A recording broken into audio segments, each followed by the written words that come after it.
Bonsai. I'm the Cobra Kai kid, and I am joined by Ken Cole. How are you doing today, Ken? I'm doing great, Drew. It is an incredible Monday morning, made even better by being with you on this stream. Thanks, Ken. Too sweet. You're too sweet. It's always great to have you on. It's always great to be talking to you.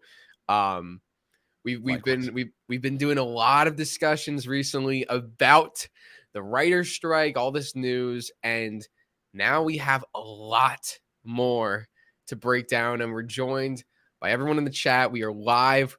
We are talking. So first off, before we get into it, we just want to wish everyone out there a very happy Mother's Day or belated Mother's Day. So Yes, happy Mother's Day to all the moms out there. yeah, they deserve a round of applause, right? Mhm.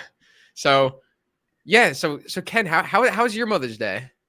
It was good. My mom and my wife's mom are, you know, across the country. We're separated, but we were able to talk with them on the phone, sent flowers, and I think they seem to be doing great. It was just a relaxing day for them, and which is wonderful.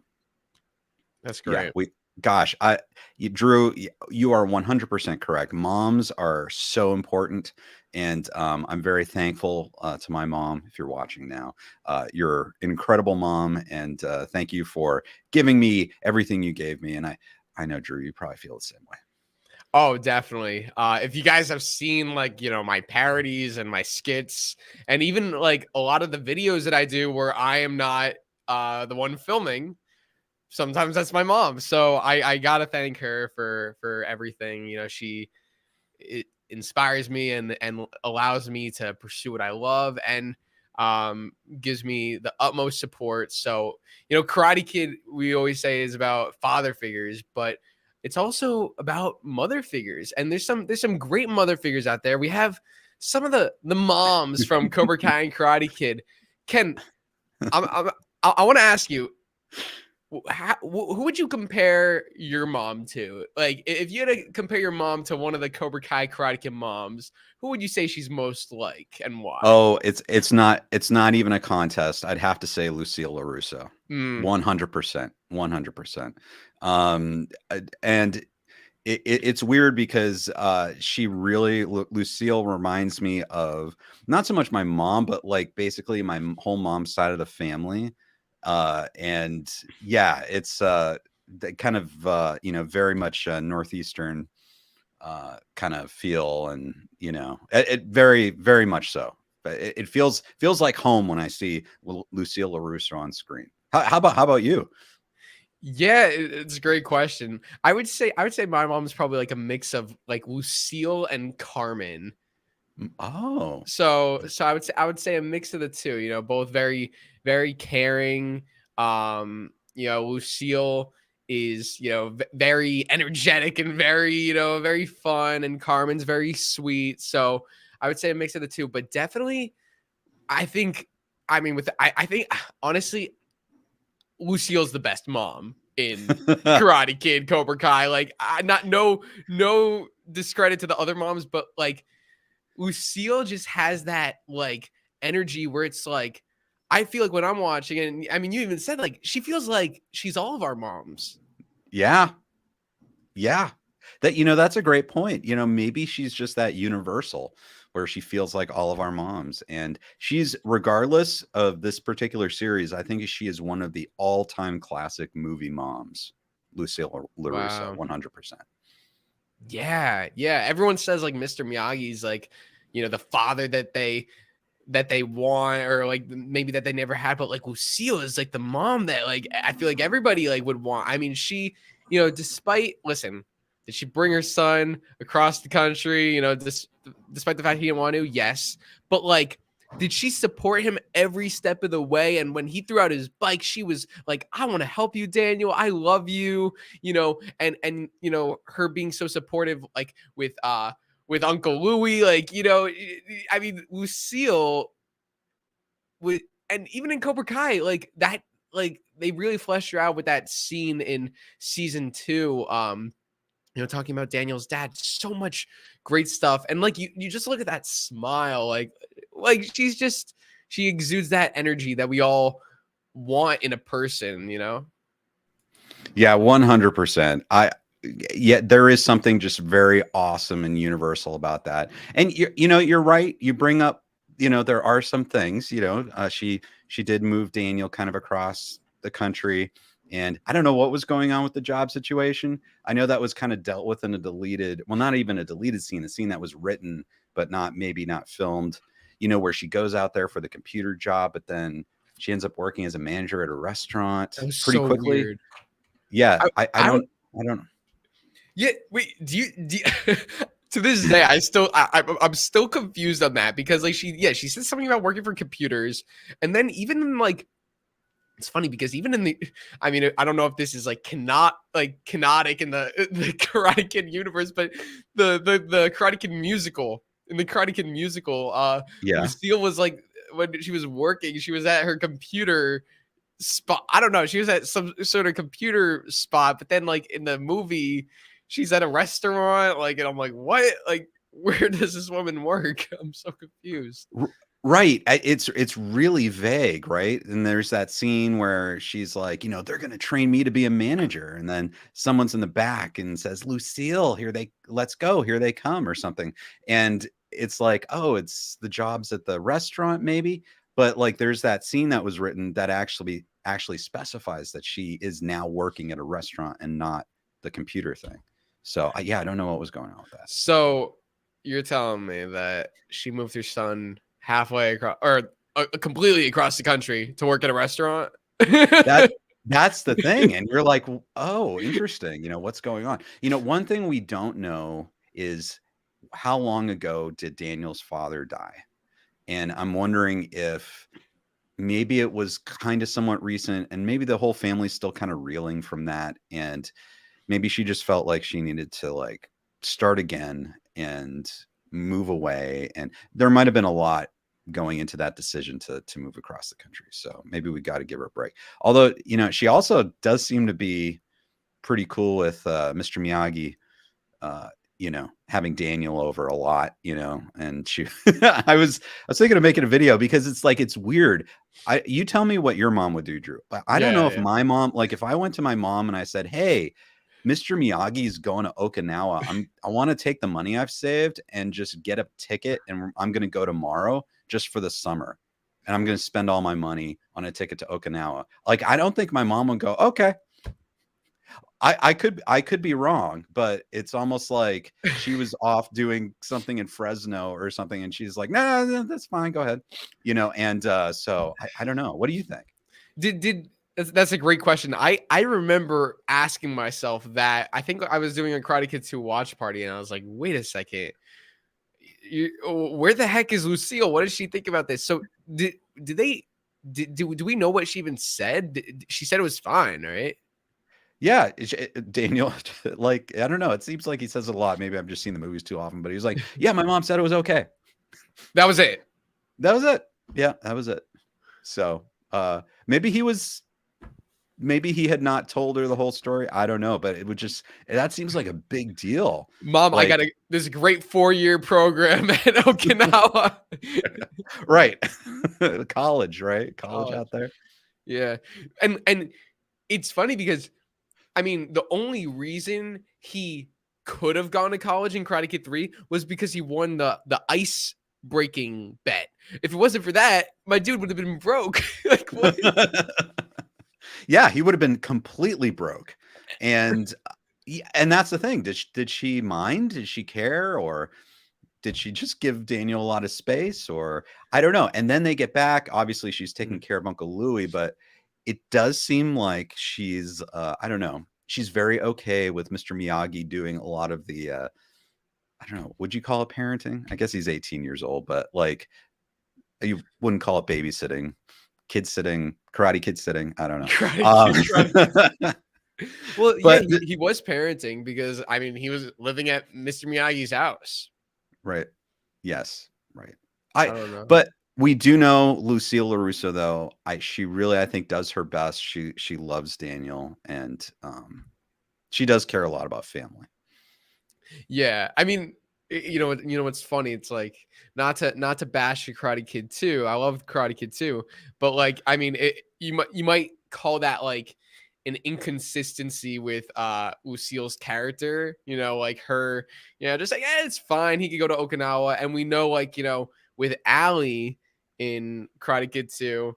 Oh, like she broke my car and then she fell in love with some UCLA player. That's it. Like, you know what I mean? Like kind of just Right. brushed her aside. So I don't know if that was just like a way of just kind of like it might have just been a way of like we don't want to we're moving on. We gotta get to Okinawa. We gotta I don't Right. know. Did you ever, now this is bringing up some memories. I Mhm. remember reading like a scene that was never filmed. It was like an early draft of Karate Kid 2, where actually Allie's in it and Daniel's mom's in it. And it kind of goes, there's like this section that kind of shows Daniel and Allie kind of falling out of love, and Daniel's mom there too. And I assume the studio just wanted to cut all that. So that might be Mm. the reason why it's such a quick explanation. And I know that either Robert Mark came in or Ralph Macchio said that, when it got to the sequel, they were just focused on Daniel and Miyagi. They didn't want, they didn't want to deal with Allie. They didn't want Daniel's mom in there. They just wanted this relationship between Daniel and Miyagi. So they kind of cut out all that extra stuff, which is kind of too bad. Yeah, because I think I mean if he was gonna go to Okinawa anyway, you could still have him like caring about Allie uh and his mom, like, and there's still scenes there, and then maybe Komiko's just a friend. Right. Like you didn't need to make Komiko a love interest. There wasn't really the plot could still be the same if Komiko was just a good friend, Right. you know? Or, I mean, if you wanted to go there, I know it's not that kind of movie, but it'd Oh, be interesting to have that kind of tension where maybe like I'm kind of with Allie, but things aren't as good anymore. But now I'm in Okinawa and I've met Kumiko. And do I break up with Allie like over the phone? Like like I don't know. But I know that's kind of, I I actually don't know. like that. That's actually not a bad idea. Like, because that Yeah. you could do it in a way where it's not too like love triangle-y. Like you have Karate Kid 2 start with Daniel and Allie having some problems, but not just breaking up like randomly. They have some problems. He has to go to Okinawa to help Miyagi, and then meeting Komiko. It's like, am I missing out on something? Is Allie really the one for me? Like, and it's kind Yeah. of like then you have Mr. Miyagi, because Karate Kid isn't just about karate, it's about life. It's about life lessons. Like Karate Kid, I mean, the movie itself is like barely about like karate. It's about like a kid who like comes to a town and is getting bullied, and then like finds like a girlfriend, and then he finds a father figure. Like, you don't even need to like then there's a karate tournament at the end, but other than that, it's like a lot of it's the relationships between Daniel and Allie.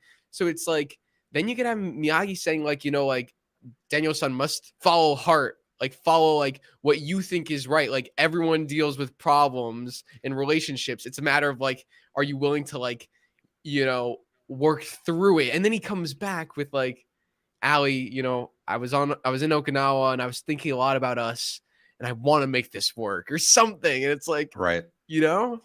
Yeah. I think you're right. I think you're right because these situations are things that are very common and a lot of us deal with anyway. So there's nothing wrong with bringing those into the Karate Kid movies. You're right. It's about growing up Yeah. and everything. And I know this doesn't have to do with moms. I know Lucille was taking care of Uncle Louie in Karate Kid 3, but I just want to get, what would you think Karate Kid 3 would have been like if Daniel had brought Kumiko back? Well, and what if Mr. Miyagi brought Yukie back? Like he seemed to Mm. indicate he would in Karate Kid 2. What if Yukie and Kumiko came back in Karate Kid 3? I guess that would have really changed things, right? Yeah, it definitely would have like if Daniel had like gone like, dark just like he did in Karate Kid 3. I mean, you have Jessica Andrews who's like, "Daniel, like what are you doing?" But like if it was Komiko who was like, "Daniel, like Yeah, I can't help but think of Padme from Revenge of the Sith. Anakin, you're going down a path I can't follow. Right. It's like Daniel, you're going down. I don't know. He's like turning to the dark side or whatever, and maybe like seeing her see him as a monster. It's like, what have I done? It's all like, Right. you know. Yeah, yeah, and you're right. You're absolutely right. And she would have been new to the culture. Uh, Terry Silver could potentially have manipulated Kumiko probably pretty Yeah. easily. Um, what if? But you know how Daniel obviously kind of rebels against Mr. Miyagi. I wonder if that would have been different, or it would have made sense if Yukie was kind of occupying Miyagi more of Miyagi's attention. So he wasn't as focused on Daniel, because he's in a relationship. And maybe that would have made it easier for Daniel to, go off with Terry Silver and learn something different. Because Mr. Miyagi's kind of in love and kind of focused on the relationship and stuff like that. I don't know. I think that's a great idea. I think honestly that's a lot better than what they did, because I mean, you tell me, you're the Karate Kid 3 expert, but like Mr. Miyagi, like, Daniel like almost getting killed, and then like Miyagi like just singing in the car and just like brushing it off like, oh, it's fine. Like it just seemed a little, what? I mean, Daniel's not trying to like cause any drama. He's like, dude, I'm gonna kill me. Like someone's gonna kill me. Miyagi, help me.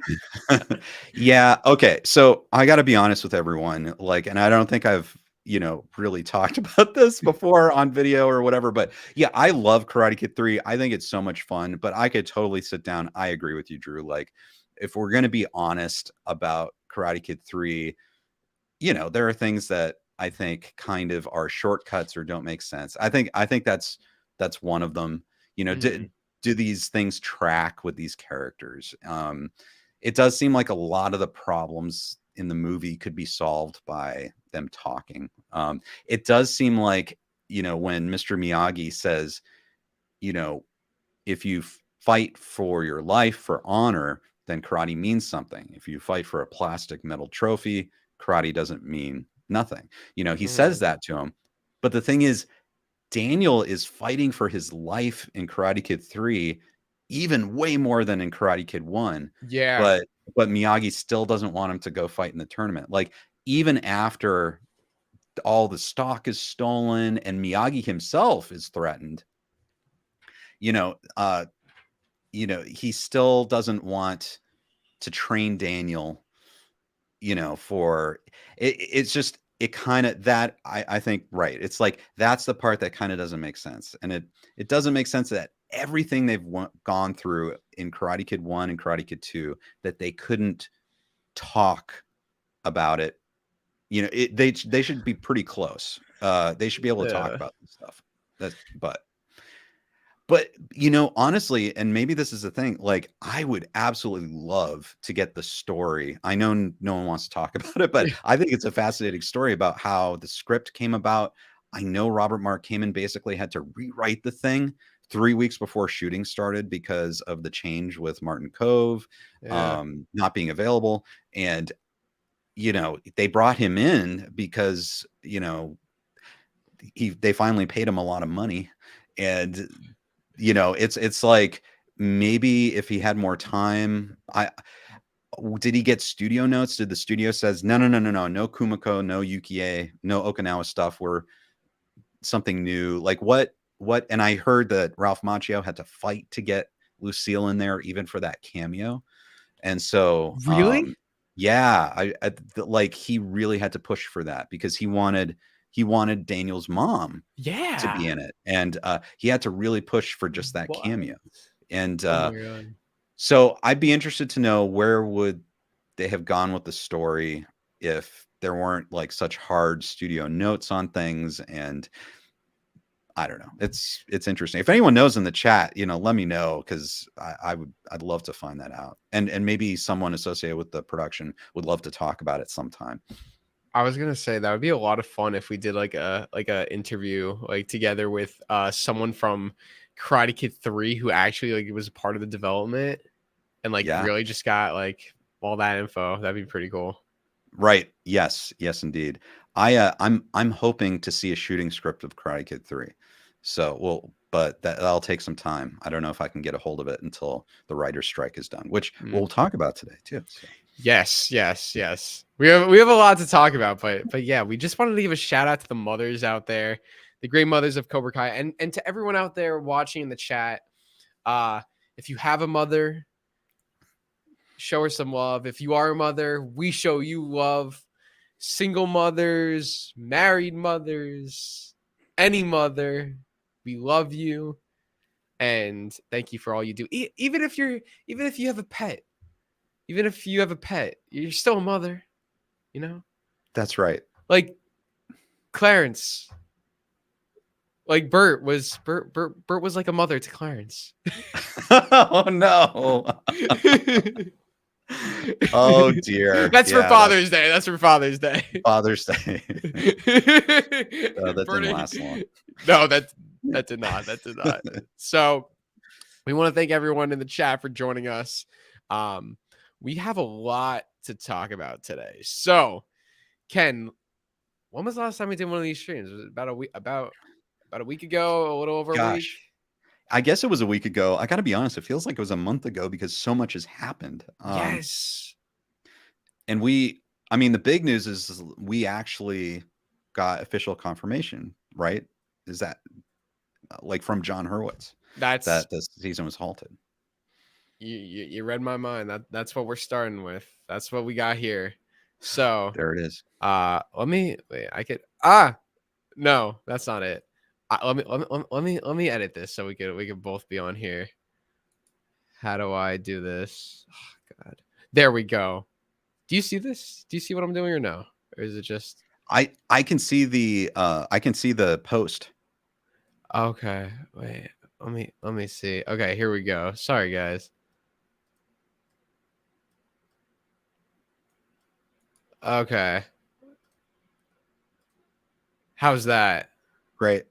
That's good. Oh wow, that's kind of cool. Yeah, you can like move things around now in it. So that's awesome. Yeah. Okay, so good. It's good. Wonderful. I love it. Dope. Okay, let's do it. Okay, so now we're a little bigger on the screen. We got our post right here. So perfect. So yeah, that's the big news right now. I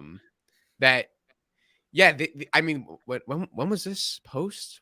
This was announced? I think it was it Monday or Tuesday last week?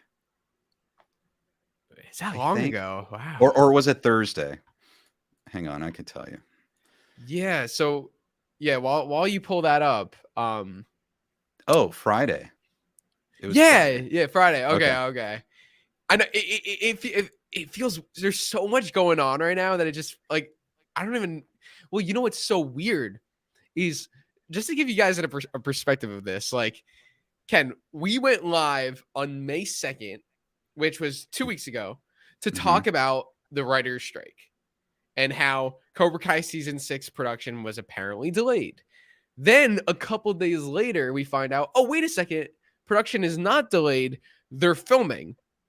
They film for 1 week. And now we have the announcement that production is completely halted. So they went through all the trouble to get on set, which we're gonna get into all that. They get on set, they have all the camera equipment, they have the cast, they have the crew, they film an episode, which we're also gonna get into, and now it just shuts down until further notice. Right. That's pretty much it, right? That's it. I mean, yeah, there's a lot of interesting stuff in there, but yeah, that's kind of how it's played out, you know? Yeah. So here we have this post from Cobra Kai creator John Hurwitz. So we have Josh Shield, John Hurwitz, and Martini, John's dog. So we have this post that says, I'll put it right here. So picketing is always better with a martini, but I hope this doesn't become a habit. It's time for talks to resume and some real movement from the AMPTP. There are no winners right now. The whole industry is suffering, and so are the fans of our content. So that would be us, and that would be you guys. To Cobra Kai Nation, production on season 6 has officially halted. This is not how we dreamed our final season would kick off, but once we return to the dojo, we promise to deliver a badass finish worthy of your patience. Strike first, strike hard. Go Writers.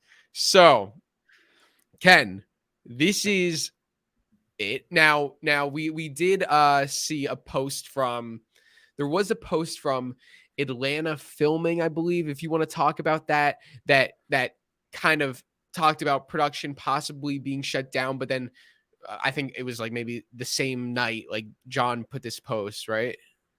Yeah, it's interesting. Atlanta Filming, I guess, had been hearing things from the set, and they had made a couple posts. One was like a couple days before this, where they basically said, we're filming, or there's filming going on with Cobra Kai season 6, but they're either doing 1 episode or 3 episodes or something, but then it's going to be postponed. It's going to be shut down after that. And then a couple days later, they had a post that said, looks like it's going to be postponed after today, so, and that was like Wednesday-ish. So, I mean, that fits perfectly with, John's tweet. So it looks like Atlanta Filming had some good sourcing on that.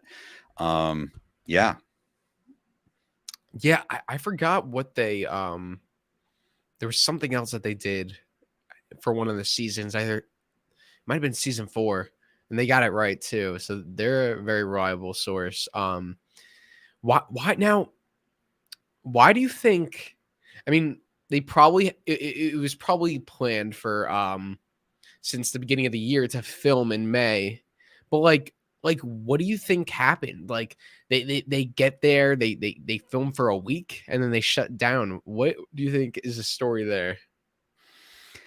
I don't know. It could be a number of things. Like, obviously, Netflix and Sony are bankrolling this. And I think if all the studios had their will, everything would be in production right now. They don't want production to stop. They'd like it to go forward. So maybe the idea was you have to film whatever you can, and so maybe that's why they launched into production. It could be that John, Josh, and Hayden planned for this so that at least the people down there who might rely on the show for employment during this time, maybe they at least had like a week of work and they were able to do it. And so they could shoot whatever they could so that their team could at least get paid somewhat, knowing that it could be a longer break after that.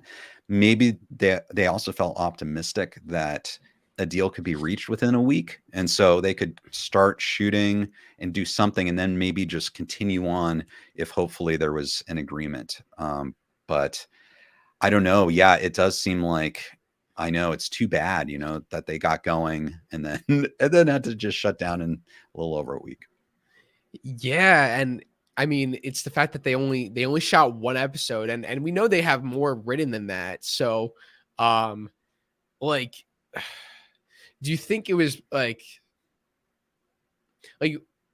because it wasn't due to the fact that they didn't have enough scripts? They did have enough scripts. So, like, what it could have been. I mean, I'm just throwing out possibilities. I want to talk about this. Like, Mhm. Thomasine Griffith, Alicia Hannah Kim, Terry Silver, and Kim Da-eun, the actors, they were in LA.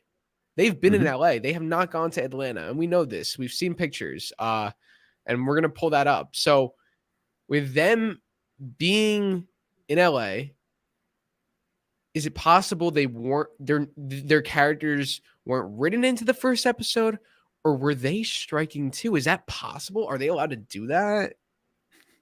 Well, okay. So the official guidance from the Screen Actors Guild, I think, was that if you are an actor and you're on a production where the writers are striking, that you should still go ahead and act, you know, because they could recast or something like that. However, a lot of actors don't want to cross the picket lines. And, obviously we know Thomasine Griffith is in the Writers Guild as well. He and Mary Page Keller, they're in the Writers Guild. And so they might feel some extra solidarity with the writers and might not want to cross picket lines. Um, it's possible that they're not in the first episode. I'm wondering though, based on this, based on what you're saying, and we know that they were shooting episode 1, but I'm wondering if they really even shot all of episode 1, because it does seem like a lot of these actors who you think would be involved were in LA. this past weekend, I got to go see Sean Kanan do live comedy, and that was great. But like, I don't know if and what his part is in season 6, but I don't think he was out there either. I don't even know. We saw the younger cat, you know, we saw Sholo and Jacob and Una out there in Atlanta, but did we get any confirmation of any of the kind of like older generation actors out there? We did. Okay. Zapka. He was there. Okay. Zapka, Marty. Okay. And I believe Ralph. I would imagine. I haven't seen anything with Ralph. I know Zapka and Marty were there, but Ralph, I would imagine. Okay. Okay. Yuji, we don't know. Yuji Right. was chosen. We don't know that. Right. Yeah, it is so interesting, you know, because it almost felt like maybe everyone kind of knew that they weren't going to be able to keep going or something like that. And then as we've talked about too, you know, they might have had scripts, but they might not have been final scripts, or, you know, writing a series is very organic, and that process continues even when they keep shooting. So maybe they just got to a point where they really needed writers, even if those writers are John, Josh, and Hayden, the showrunners there. And that's the other thing too. How weird is it to be in production on a show when the showrunners aren't able to go to the set and actually run the show? And I can imagine everyone's like, oh man, like this is not ideal. This is not the ideal way to shoot season 6. Yeah, it's like, just to give everyone a perspective out there, like, you know, if you've if you've been doing something for years, right? Like, let's say you go to school. Well, let's use school as an example. Okay, you're a student at school, and you know you have your teacher who's been teaching you every day for the last year, but then now you have a substitute teacher who comes in and tries to teach the same lesson. It's like, oh, but we already did that.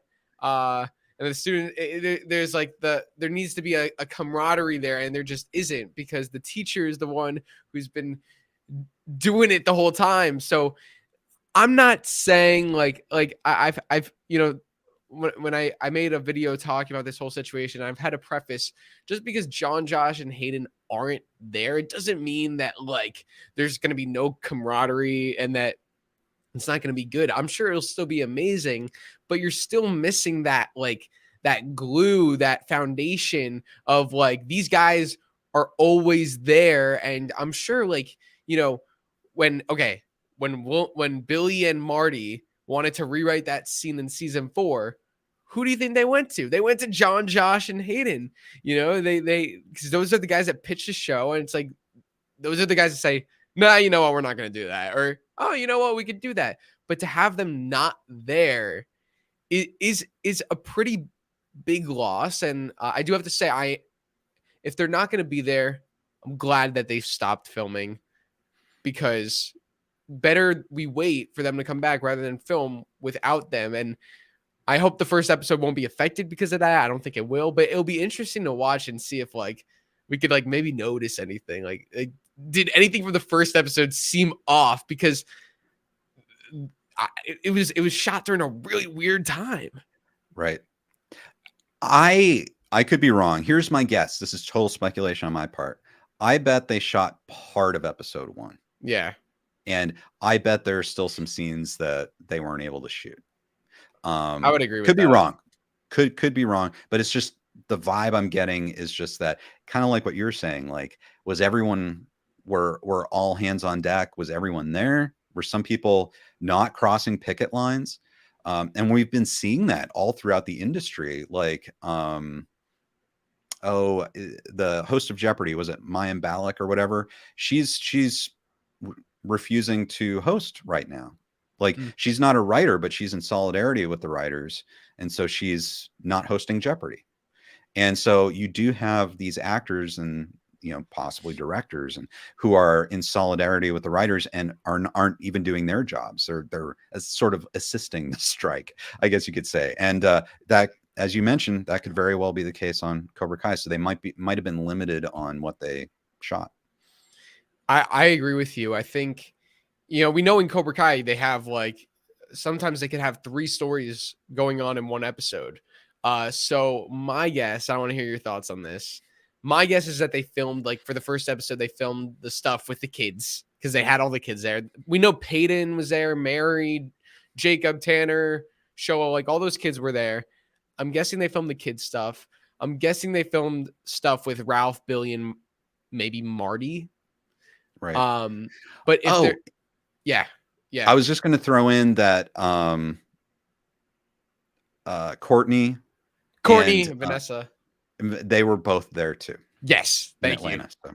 So. Yes. So they probably filmed stuff with them too, and the stuff that they probably didn't. If there is stuff that they didn't film, could be Silver scene, a Kim Da-eun scene, or here's my thing. Here's where I'm not critical, but I'm skeptical. Season 6 is the last season, right? And we know there's a lot to be resolved. My thing is like you know how like Kreese was introduced at the end of episode 5 in season 5? Mm-hmm. Like I don't think you could do that in this season. Like for example, I don't like listen, even though there's 10 episodes and we could say if Silver's 9 episode 1 and he's in the last 9, I don't know. I want them to really utilize the characters and not wait like, you know, like don't bring in Silver till episode 3. Put him in since the beginning. Like you know what I mean? So if he's not in the first episode, I'll be a little and like the way you could do that is by making the episodes longer, you know, like spend time on the stories. I don't know. So like the fact that like you could be completely right that and I tend to agree with you that I don't think they finished everything for episode 1, but I'm hoping Silver's in episode 1, you know? Mm-hmm. Right. And who knows? Like we've seen this before where even across episodes, people or characters might be in a similar setting. So maybe say if Terry Silver hypothetically had some scenes in episode 1 and they're in the same setting as episode 3 and 4 and that kind of thing, maybe they could pick that up once the strike's over and just shoot all those scenes at once, even the ones including episode 1. You know, I'm not saying I think Terry Silver is going to be out of jail, but let's just say he goes to jail, right? And he's in jail for a few episodes, and he's in jail in episode 1 and episode 3 and 4. Well, when they get to episodes 3 and 4, maybe they could go back and shoot those scenes from episode 1. That's a hypothetical. Of course, I think Terry Silver is going to get out of jail instantly. You know, we got to save Silver. Yes, he's got to. We don't want to see another prison arc. You know. This at this point you might as well throw everyone in prison and like you know I mean I love the Kreese stuff, but the Kreese stuff was also it was kind of like you know we saw a similar thing with Robby in season 3. Yep, that's a good point. You know what I mean? Yep. It was the same like you know Robby was getting bullied and then like there was a fight where he proved himself and Kreese was getting picked on and then there was a fight where he proved himself. Obviously it was very different, but like I have no interest in seeing Silver in jail. I just don't. I don't need to see that. I agree. I totally agree. Yeah. He should be running the world. Exactly. 100%. Exactly. But at the same time though, I don't think they want to I wouldn't want them to just you know, they ended season 5 with like him going to jail and then like episode 1 it's like, "Oh, no, now he's out." Like, you know, you don't want to like take away from that. Right. I don't know. Right. It'd be interesting. Like, I don't know. Another option for Terry might be where it's a little ambiguous. Maybe you see some direct aftermath of the season finale, but maybe Terry goes away for a little bit, you know, but dramatically it makes sense because you don't know where he is. And maybe when he pops up again, it's going to be a surprise, like where he shows up.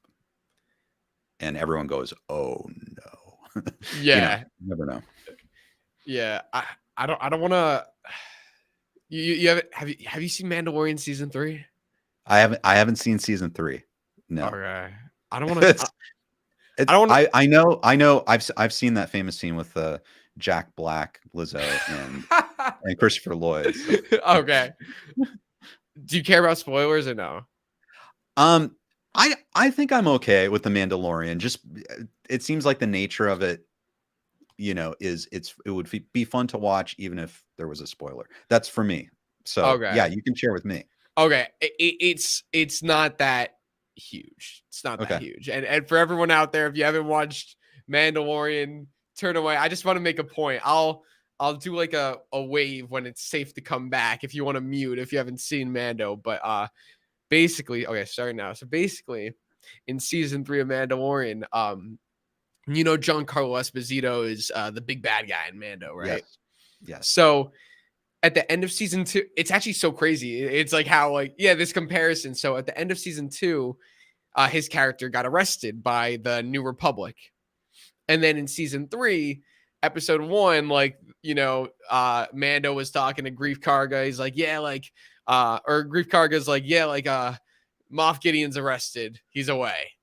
We got him. He's gonna be put on court, whatever. And we don't see him for 5, 6 episodes. Right. I think 5, 5 episodes. And then at the end of episode 5, there's the New Republic finds these an abandoned prison ship, and it's turns out Moff Gideon escaped. and we don't see it. We don't see it, but it's like, oh my god, he escaped. And it's just 5 episodes into the season, and then he doesn't even show up until episode 7. And there's only 8 episodes in the season, and then he just shows up and is there's no explanation on how he escaped. So it's it's kind of reminded me of it's cool in a way where it's he's so resourceful. He was able to break out of a Republic prison, but at the same time though, it's to not see him until the second to last episode, and he just there. It kind of reminded me of that. I don't know. Right. And well, from everything you've described, if they were to do something like that in Cobra Kai season 6, I think they would do it a lot better. I Yeah. think, just a guess, but I would think that they'd probably bring in someone like Terry Silver sooner, and you would really understand exactly how he manipulated the situation and why he is, say, out of jail or not in peril anymore. And I think it would probably be better motivated. It wouldn't be just like a shock or just a surprise for the heck of it. Yeah, I agree. It's funny because when I was thinking about it, I was like, I don't like it. But when you said the idea, I was like, you know what? That same idea, if executed right, could be good. They could do a big surprise with him where it's you did not see this coming. But at the same time, though, I do want to see him as, if this is the last season, it'd be one thing if this wasn't the last season, but I want him to be the villain of this season. I don't want it to be Kreese gets out of jail, and now Kreese and Kim Da-eun are the bad guys for episodes 1 through 7, and then Silver comes in, is like, I'm here too, and they're like, oh, this guy, oh god, not this guy again. Right, right, right. I agree. I think we'll see something interesting with Terry. And I've been working on this video for a long time, but I'm looking at the angle of Kim Da-eun and what she had been planning all even during season 5. And, I'm kind of going to suggest the theory that she was actually plotting to take over, and she was working towards that through a number of episodes. Probably since she landed, she thought that she could run things way better than Terry Silver. And I'm kind of wondering if Terry is kind of more in charge of things than we realize, and kind of understood the personalities involved. And basically Terry may have known what he's doing. And we might see his master plan in season 6. Yeah. And speaking of Kim Da-eun, I think that Terry was the bad guy in season 5. Kim Da-eun came in, but it was really Terry orchestrating everything. And Uh, I think Kim Da-eun has so much potential for season 6 to be a great character. And I'm curious because season 5, I felt I was like, okay, like she's cool, but it's Terry. But it's kind of like, Kreese in season 2 was not the, it was Johnny's Cobra Kai dojo. It wasn't Kreese's dojo. But after he took Cobra Kai from Johnny, I was like, Kreese is gonna dominate season 3, and he did. He did. So I feel like without Silver, Kim Da-eun could really like come to her own, and I want to see that because I want to be like afraid of her. I want to have I want to connect to her, understand her motives. And right now I'm not really sure what like she wants to uphold her grandfather's legacy, but what else does she want? What is she trying to do? What's her character other than like being evil? Because she's evil, but I want a little more. Is she like what touches her soft side? Is it Kreese? I don't know. Could be. Yeah. I love that. Yeah. And I'm very hopeful we'll see that. I think that's a wonderful, wonderful point, Drew. And I think she does seem to be very confident. Maybe she's a bit arrogant and overconfident too, because she might be very good at, the way of the fist and everything she wants, but maybe she's a bit younger, and maybe people like Kreese and Terry Silver in their way have a bit more wisdom. And perhaps she's a little too brash. Maybe she's not as wise, and I don't know, as she thinks she is. Yeah. I also realized I forgot to do the wave to let people know if they turned off for the spoilers. Oh. So they might have thought we were talking about Mando this whole time. No, we're good. We're good. Come back. There we go. But yeah, it'll be very interesting to see Miss Kim Da-eun in season 6, and we have a lot more here that we want to get into. So let's look at this right here. So Abe Martinez, you saw this, right, Ken? Yes.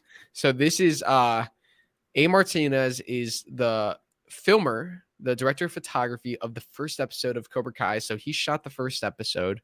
Has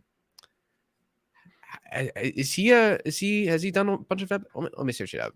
Are you familiar? Has he done a bunch of episodes of Cobra Kai? I don't know. I want to say he's worked on Obliterated, which is Josh and Hayden's new series. Yeah, I would imagine. Oh yeah, it says upcoming Obliterated. Oh, wait a second. Sorry, I just saw 8. Oh, he was the cinematographer for all 8 episodes. Obliterated is going to have 8 episodes. Wow. Yeah. That's great. That to me, because to me that means it's going to be a very cohesive show. Visually, that's really cool. Wait a second. He's never worked on Cobra Kai. Okay. So it's very possible that they brought like a lot of the Obliterated people into season 6, including him. That's really fascinating. Well, but we do know that Obliterated is kind of a comedy action show, and so he's probably got a lot of experience shooting action scenes. So I wonder if we're going to get some nice action scenes in episode 1. Oh, it's a funny thing you mentioned that. We're gonna get into that, but guys, season 6, episode 1, we got some. It's gonna be epic. It's gonna be epic, according to William Zabka. So, but first, let's talk about this. So, we have A. Martinez, a cameraman, who posted this video. I'll play it right here. So, oh wait, okay. So, basically, okay. So it says returning our camera packages, 6 cameras and loads of gear, 5 prep bays, and you see all that equipment there. This is all for season 6, and they probably spent weeks, loading this equipment, getting it ready for filming it, and taking all of it out of the boxes. I mean, I've worked on like short productions with maybe like 2 of these boxes, and it's a lot of work, but like you have like all this equipment here. And usually you don't pack it all up like this after a week, right, Ken? No, no. And it's kind of, I'm looking at that, kind of like you. And, when I've had productions before, just looking at all this equipment, and it is a big deal. Like what you have to do is, like, when you get the equipment in, this is all rented, because these things are very expensive, and a production company doesn't want to like buy all this equipment because it keeps on changing and improving. So you rent these things for productions. It's expensive, but you get all this stuff in, and then you have to go through and you have to open it up, and you have to go through and catalog everything that you have and arrange it, and you have like prep bays there, and there's a lot of just work. It takes work, making sure everything's there, everything's working, everything's clean. And then you shoot with it.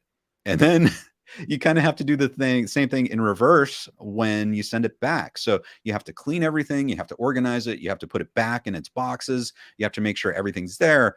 I don't know, everything from batteries to filters to, cameras, everything. You send back. And so, yeah, you're looking at this and you're going, oh my gosh, well, what was this like, having to unpack everything, shoot for a little over a week, and then have to repack it up and send it back? A lot of work.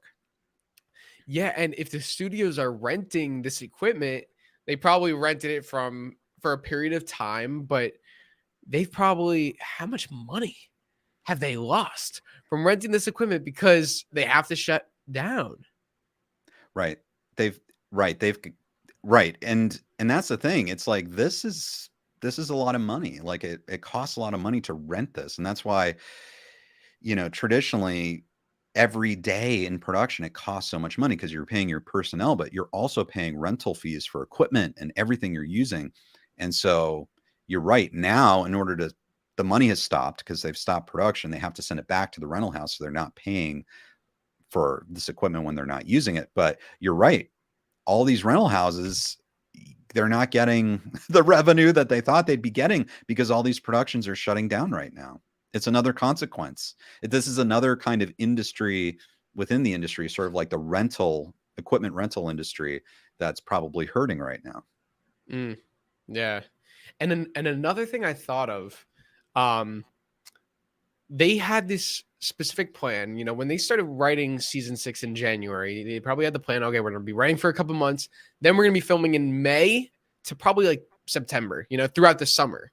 But if filming is delayed, most likely they're going from a summer production to a fall/winter production.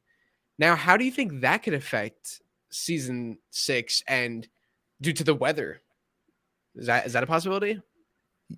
I think that's definitely possible. My first thought is maybe that's preferred, because, at least for the cast and crew, because I know summers in Atlanta can get kind of toasty, potentially humid, and maybe it's there's a little more relief in the fall. So maybe they'd like that, but I think they'd be able to handle it pretty well, because season 4, they were actually shooting season 4 in February, like in the winter. Crazy.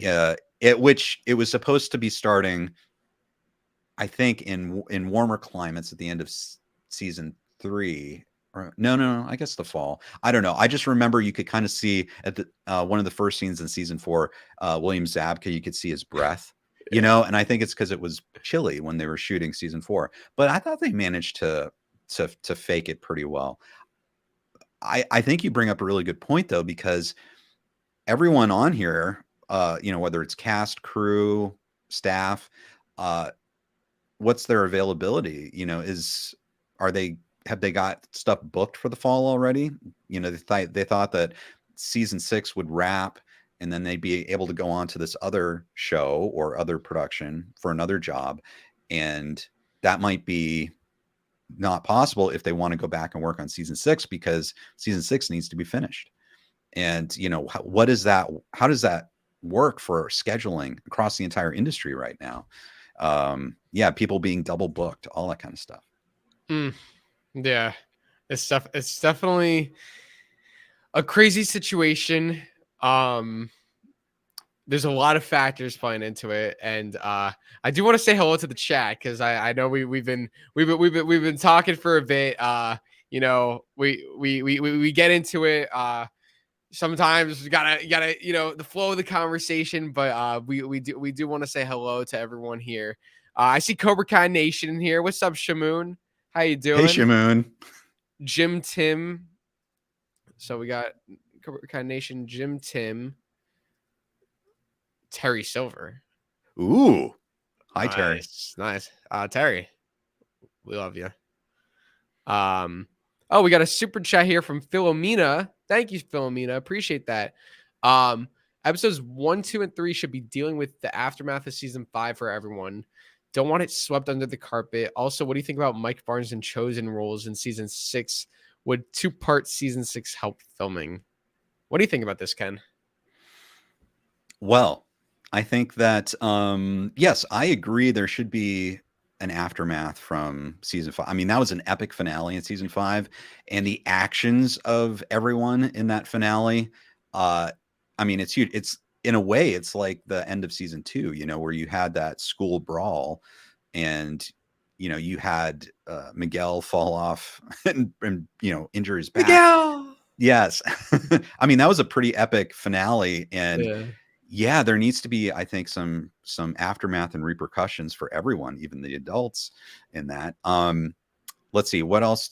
Mike Barnes and Chosen. Yeah. Well, that's Mike Barnes. I'll always take more Mike Barnes. I'm wondering if he's kind of more involved. I mentioned a video I was working on. I'm wondering if he's more involved, either willingly or unwillingly, with Kim Da-eun than we realize right now. Mm-hmm.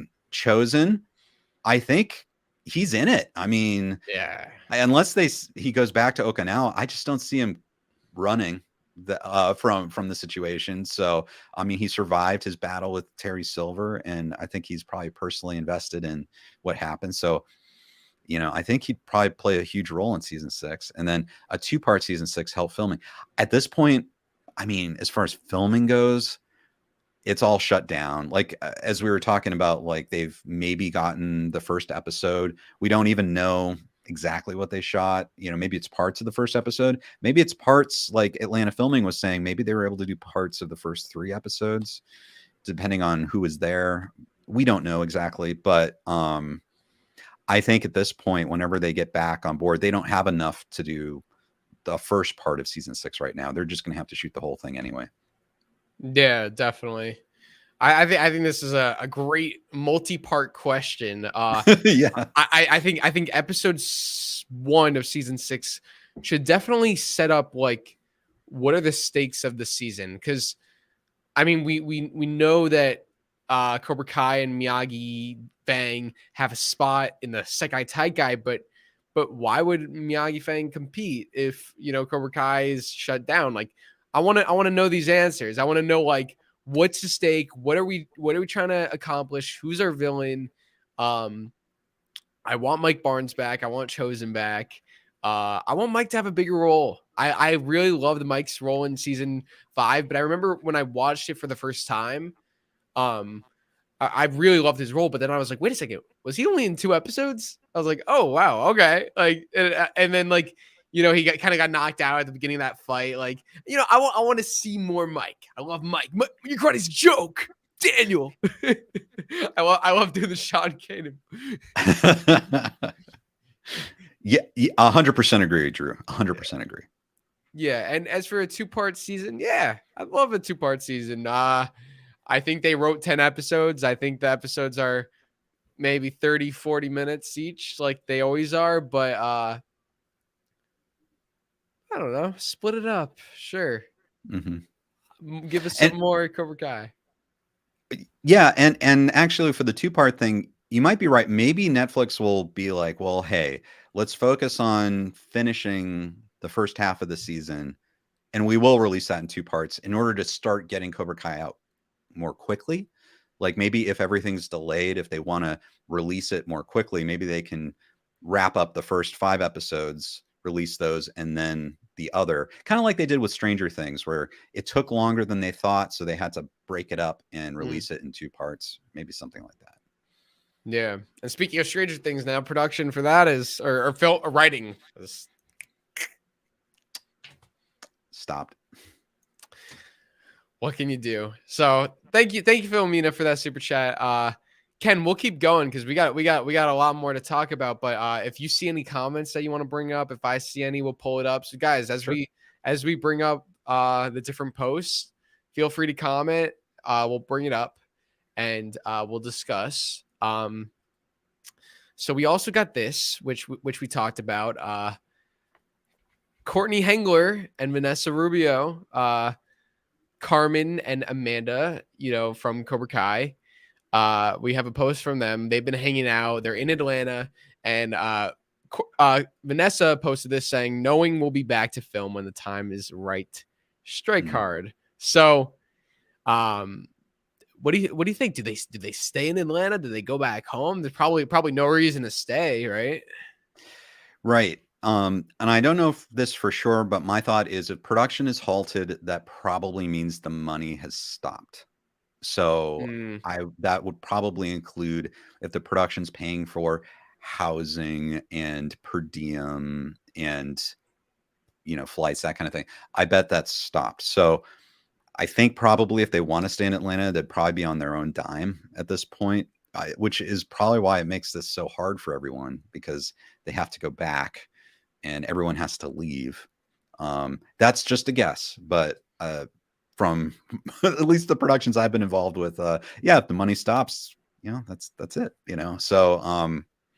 so yeah, that it's too bad. This whole thing's too bad, man. But Drew, I really think that if we want season 6 to happen, it would be amazing if everyone, the writers and John, Josh, and Hayden, are fully integrated into the production. And in a way, it's kind of good that it's not sort of limping along without them. I agree. And Courtney and Vanessa obviously look devastated that they're not filming right now. They look so terribly devastated. Now we know they're putting sad. on brave faces. yeah, they're putting on their brave faces. Also, I gotta say, we have over 100 people here, so thank you to all of you for joining. Love you. 100 people, cool. That's awesome. Awesome. Hey, everyone. Thank you guys for joining us for this Monday afternoon or morning, depending on where you are.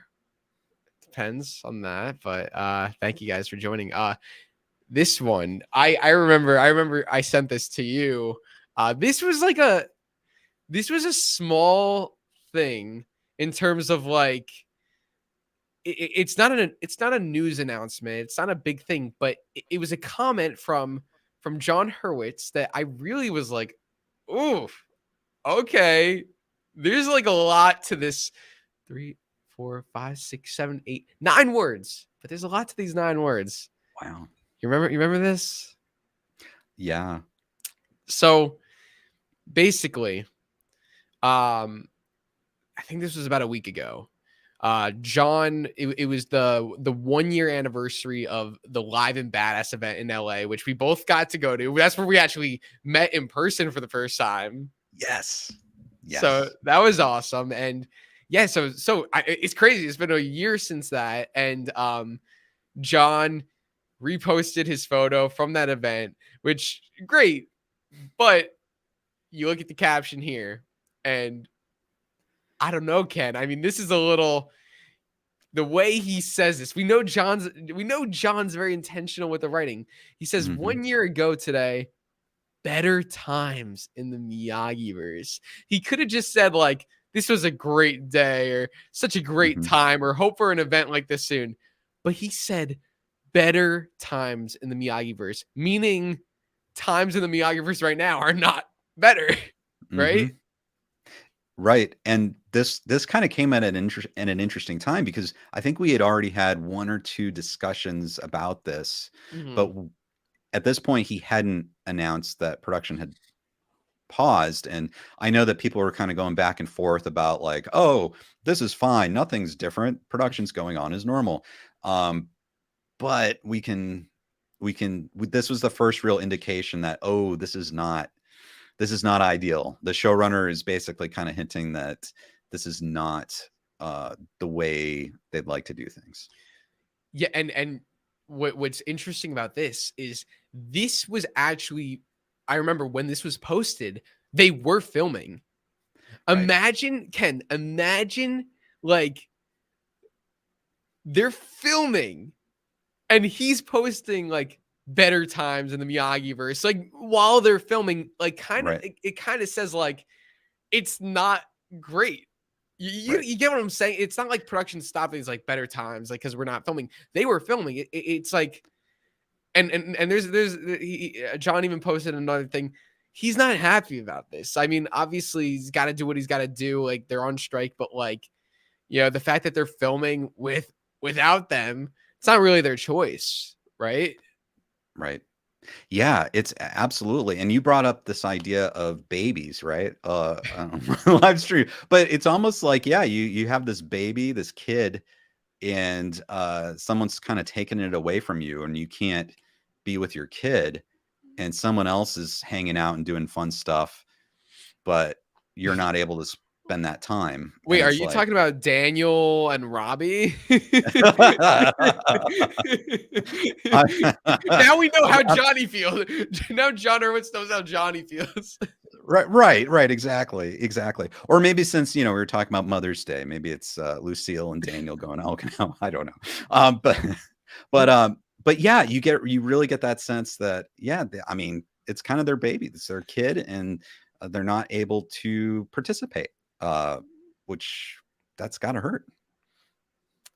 Yeah, this was a bit of a sad message. A Mhm. sad message. I didn't see people really talking about it because it was just like a little story, not really a news, but it goes to show it. You know what?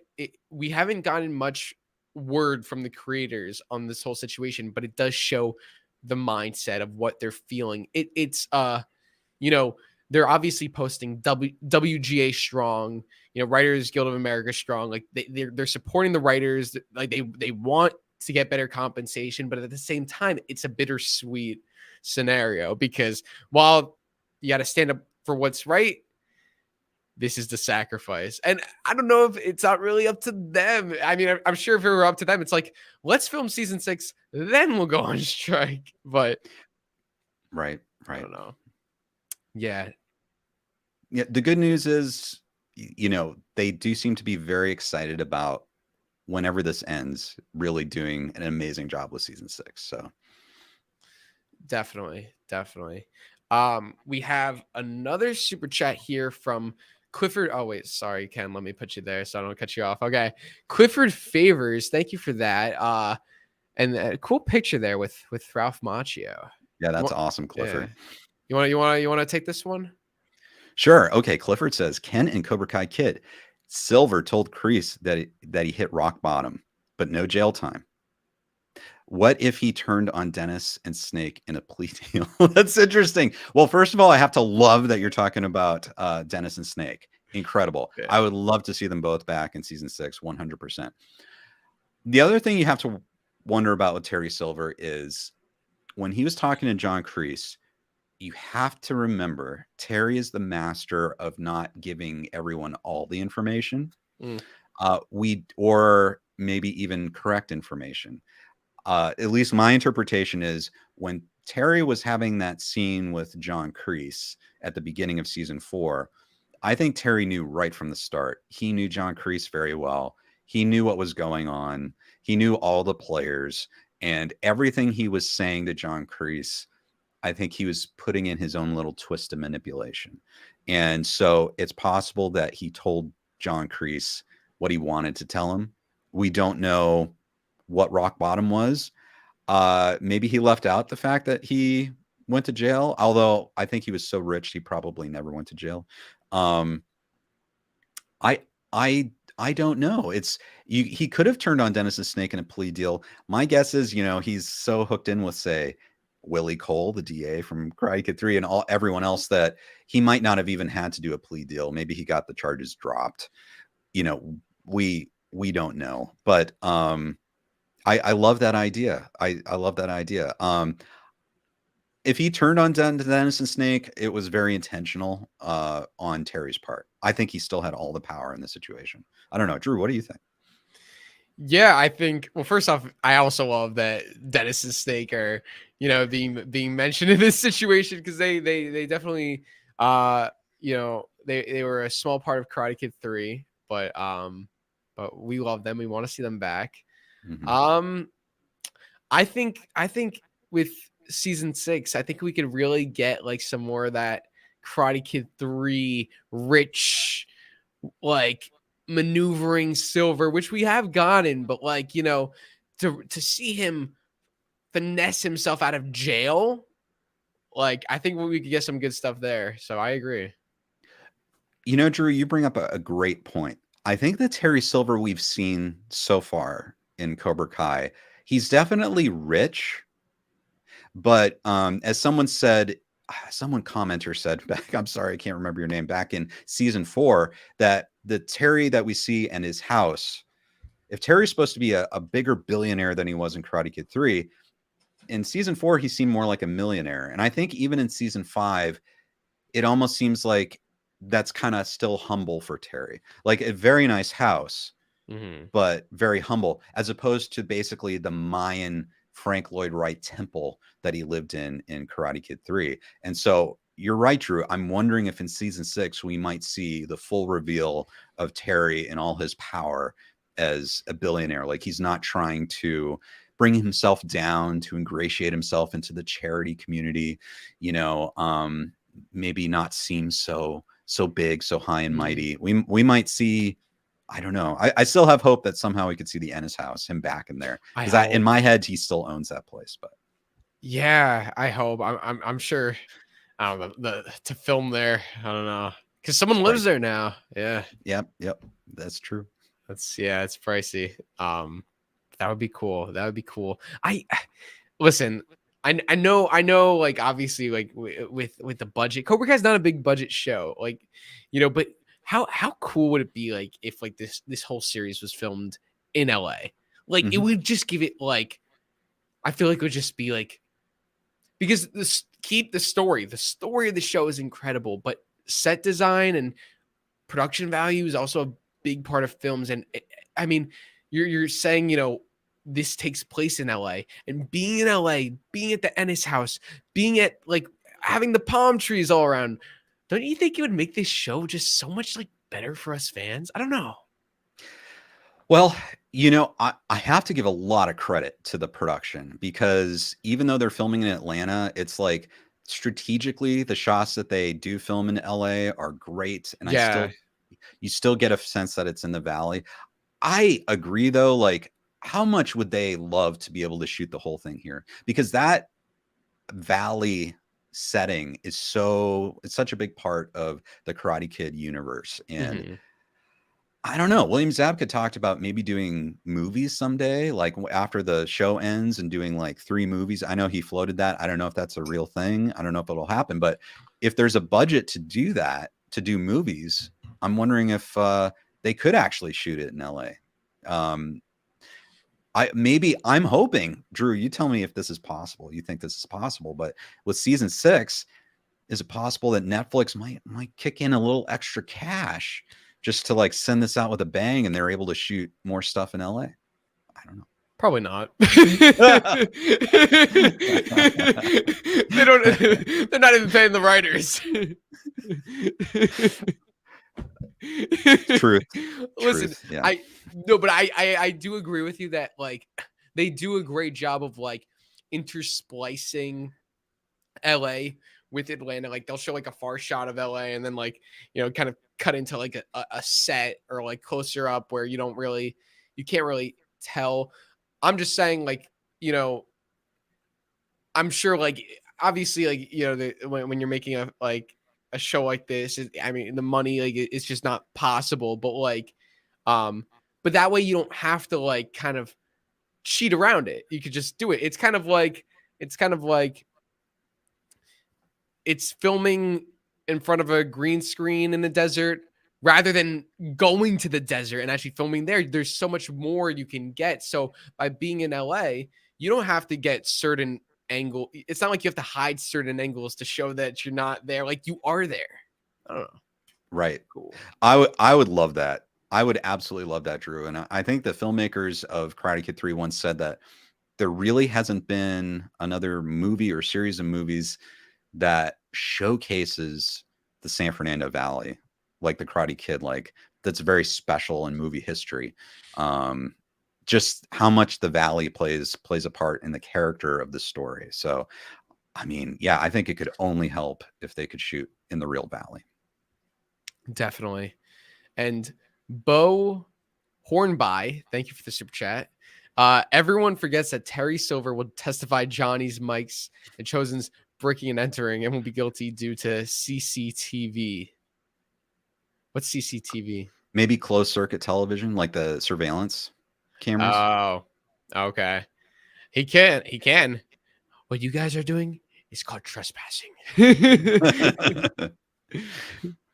Oh, guys, yeah, that is a whole other thing, and I think you really, Bo, you put a good point on that, good pin in that. Like Terry Silver, he's like in charge. Like he has everything tracked, as we've seen. Everything, I'm sure, it's like playing chess. He's got everything covered, and I wouldn't be surprised if we saw an amazing reversal from the end of season 5, where everyone who thought they won, they're actually in a lot of trouble. Definitely. I agree with that. A lot of legal complications. So we'll have to see there. But thank you, Bo. Appreciate that. And Britton Young for the $2 super chat. Thank you so much for that. I really appreciate that. And another super chat. Appreciate that. What are y'all's thoughts on a Sensei division of the tournament? And that's where we hear you're the best again with Daniel fighting. World tournament could be possible. I don't know. The only thing is, like, you know, part of what makes like the Karate Kid so special is like the mentorship, you know, and it's kind of like, you know, seeing, you know, Daniel and Johnny and Chosen, like, you know, coaching the next generation. And I feel like, I don't know, it all depends on how they go about it. But like, can you see that, Ken, where they do like the tournament where the kids are fighting and then they fight, and like, I don't know.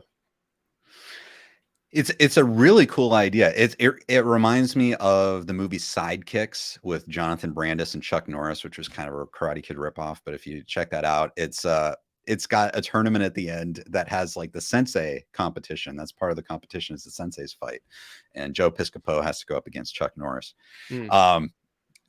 I love the idea. Let me throw this scenario out to you. What if Chosen, Johnny, and Daniel can't be the sensei for Miyagi Fang? The students can still compete, but due to their complications, they might not be qualified to actually be official senseis. Also, it's possible that Terry Silver and John Kreese, well, at least Terry Silver, he might be out or disqualified as the sensei of Cobra Kai because of his problems, and Kim Da-eun might slide in to that role. So who could be a sensei for Miyagi Fang? I don't know, someone that Daniel might know that could come in and actually be the official sensei, while Johnny, Chosen, and Johnny are mentors. They fulfill that mentor role, but they're not official senseis for that. I don't know. I'm just thinking, if you had that, where Kim Da-eun was for Cobra Kai or Way of the Fist, and then someone else that Daniel knows could actually be the sensei for Miyagi Fang. Someone, Drew. Someone he knows. Someone who was starring in a series that sadly got canceled just recently. So her schedule might be a bit more open for filming. Oh, so that's where you're going with that. That's where I'm going with that. So something like that's possible. I don't know about Daniel. It would be cool to see Daniel fighting again, but yeah. I think you're right. There has to be that mentorship thing. I guess anything could happen. Drew, you had a moment, which we might see with Joe Esposito, and you know, there's a classic "You're the Best Around," or there could be new songs. I don't know. Do you think they will play that You're the Best Around by the end of the series? 100%. Okay. Yeah. 100%. 100%. They have to. I mean, if it's the last season, they got it. They've been waiting for it. I think it's going to be epic. I am curious, like, do you think they're gonna play the original classic version, or do you think they'll do like remember the trailer that came out for the Netflix trailer? That version was so good. Oh my god, it was like a upbeat, like dramatic version of You're the Best. It basically took the song and like they added some like drum layers onto it. It was so good. I highly Right. recommend everyone checking it out. What do Yeah. you think? I think it depends on the situation, like, you know, because You're the Best, it's not like an epic war song. Like, Right. it's not like a going into like with the stakes of Cobra Kai, going into battle and like whatever. Uh, it, unless you put like a little flair to it, kind of like Carrie Kimmel's Cruel Summer had like Right. that dramatic. It wasn't the da da da da da da da da da da da. It was like it was like the real epic version. Which version do you think we're gonna get? The classic or maybe a new one? I think it'll either be the classic version or it'll be a new version sung by Joe Esposito. Like, Yeah. because we have now seen him, you and I, Drew, have seen him at 2 official Cobra Kai events. Yes. Live and Badass, and then Enter the Dojo concert. And he has sung You're the Best Around at both of those personally. And so I think probably either it's going to be that original version or he's going to do a new version. I don't know if they would bring him out like Carrie Underwood and be like, "Hey, I'm Joe Esposito. I'm going to sing a favorite." I don't, they probably won't, but No. that's my guess. And also, no, that's a great point. And also, Joe did a new album recently where he did a reprised version of You're the Best. So it was like a newer version of so he's still singing that song. I do think we'll get that, and maybe we'll get a new song too. That'd be pretty cool. We'll just have to see. Yeah. We'll have to see. We'll have to see. I'll have to wait and see. But yeah, thank you for that question. And Robert thank you for the super chat. Miyagi-Do will be apathetic to start the season. Possible. What do they got to do right now, right? I don't know if the dojos are really a priority right now. I think it's, I mean, Daniel almost lost his marriage because of Silver. Now that Silver's gone, it's like, I think Daniel wants to focus on his family. I think Miguel and Sam are going to focus on each other. TORY and Robby. I don't know if the dojos are going to be a thing. I mean, maybe Johnny will just because Johnny's got a family now. Johnny's building a family. I don't know. It might be like a situation where like they all kind of leave the fight and then it's like Silver's back and Kreese's back is like, got to get back in the fight now. Something like that. I don't know. I think you're right, Drew. And you brought this up before. It's like, how are they going to set up the stakes? Because everyone has kind of moved on. They feel like they've come to a point where they've won and they can move on with their lives. I'm sure they're sick of fighting and doing all this stuff. So something has to happen if they're going to still go to the Sekai Taikai. Something has to happen that will motivate them, like something high stakes, whatever that is. Definitely. Thank you so much for that super chat, Robert. So, Ken, we got some more stuff. Let's move on. Now, this is the newest thing. This was 2 days ago, I believe. I believe it was 2 days ago, or it was yesterday. I kind of forget. Really? What can we expect? But basically, okay, yeah. So this is it. This is a big one. So I'll do that. All right. So basically, we have William Zabka and Martin Kove. This was an event in Nashville, and it was like I don't know. It wasn't really a Cobra Kai event, but it was featuring, they had Zabka and Kove there. Did you hear about this event? I did, because this was, I think someone had brought this up a month ago or something, saying like, does this mean if they're doing this event, and they're not in Atlanta, does this mean shooting won't start till now? Or I heard that this was coming up. Okay. Yeah. Well, I guess maybe because it was filmed over the weekend, I guess, like, regardless, they would have, maybe they were off. Like a weekend trip. Yeah. A weekend trip. They do live in Nashville. I believe that both of them live there. So that's wow, cool. Yeah. So that's why they did that. But let's check out this clip. So here we actually have William Zabka, who it's so funny because basically I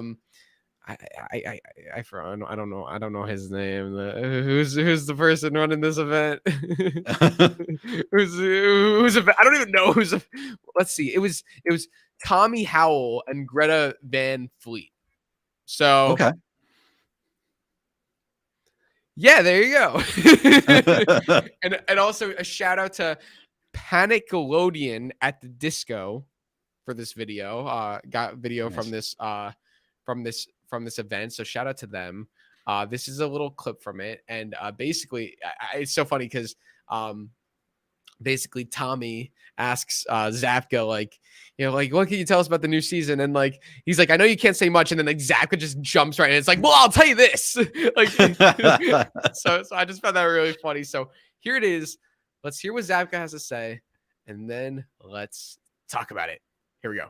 Marty, Billy, what can we expect? So, I know you can't really tell us anything about season 6. Can you give us any tiny sprinkles of what we can expect? I can tell you this, and this is a fact, because the guys said they were selling season 6 as the biggest and baddest, and it really is so far. Just out of the gun, the scripts are insane. The fight, like, the first episode has a mega fight. They had 2 huge mega fights, but they're really meaningful.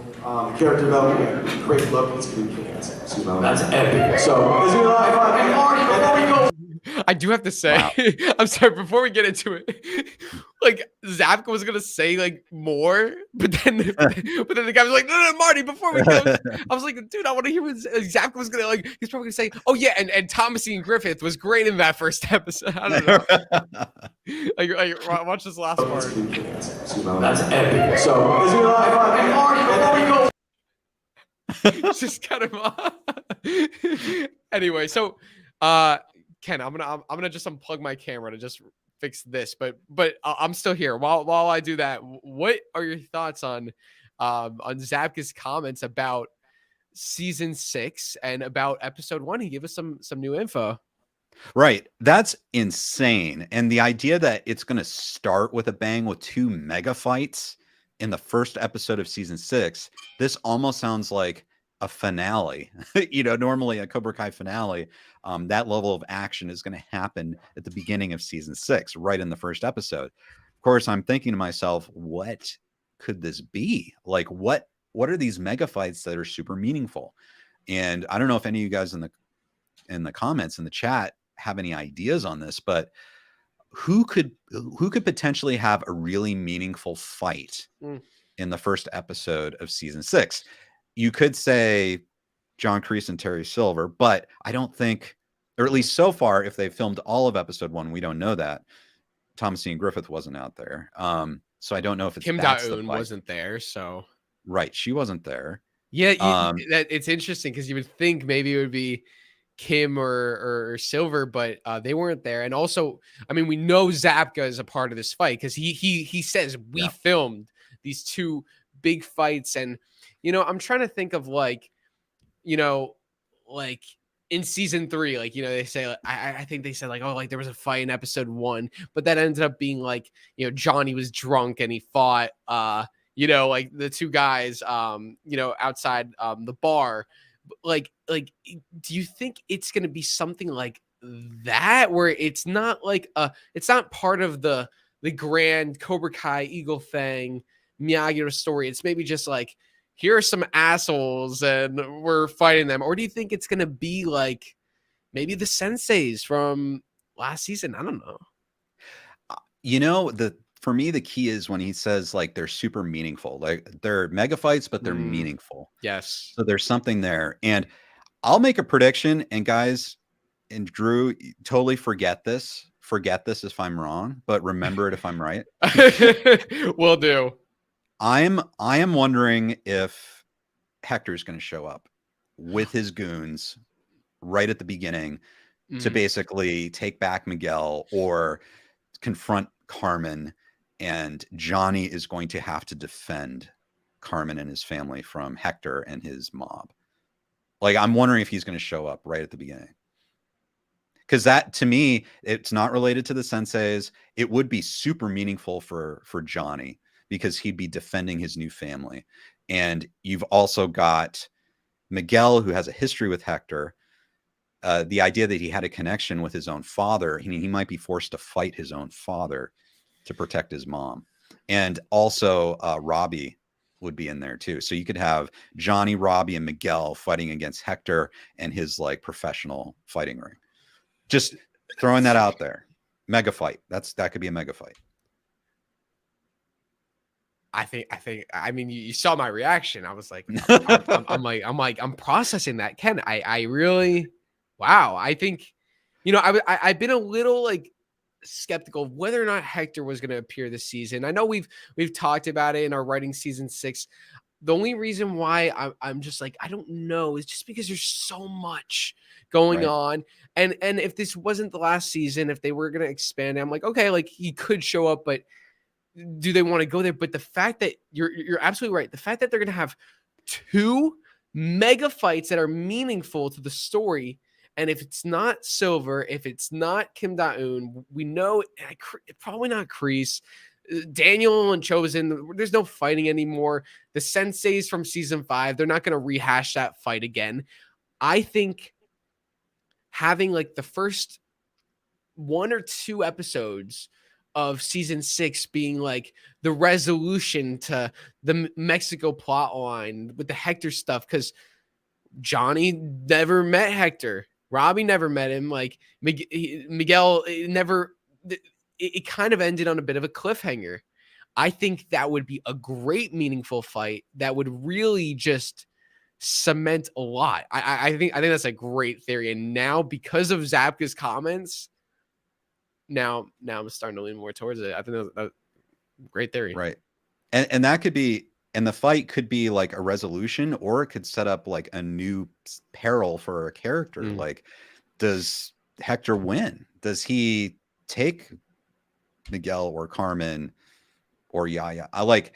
Because he knows them all. And the thing is, like, whatever that situation is, it creates jeopardy for Johnny, Carmen, Yaya, Miguel, Robby. Like, it threatens their new family. So I think that's the biggest threat to their new family. That's how that storyline could have jeopardy, would be Hector. So just my thought.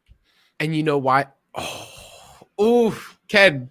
Yeah. Yeah. And I think you know where I'm going. All right. Keep going.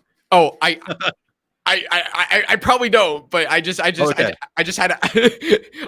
I just wanted to say that as unfortunate as it is, I mean, people can be brought together through a lot of different things, but when there's a common, like, when there's conflict, and you have to team up and work together. Like, I mean, for example, like the end of season 5, like TORY and Sam both hated each other, but like they both had a common enemy in Silver, and that's what brought them together. So right now you have this, we could say, a bit of a dysfunctional family with Robby, Carmen, Yaya, Miguel, Johnny. They're not a family yet. They're gonna be, but they're not. And I think, to start the next season, to have them all living together, it's gonna be weird. Just because Miguel and Robby are friends, it's like, I mean, Robby's now has a new stepmom, and Carmen, like, how is this gonna work? It might be a little dysfunctional, but like, by the way of like learning and growing is by being put into situations where you have to navigate. And I mean, by having Hector pose a threat to Miguel and Carmen's safety, Robby's going to step in and be like, whoa, leave my brother alone. And Johnny's going to come in, and and they're all going to band together and develop this connection where it's like, we're in it till the end. Yes. Yeah, it would be an amazing opportunity to do that. Wouldn't that be powerful? That'd be super powerful to watch. And what were you gonna say? I need to know what you're gonna say. Okay, guys, we're gonna go deeper. Okay, We're gonna go deeper. Let's do it. Let's do it. Okay. Back even in season 1. Okay. Here we go.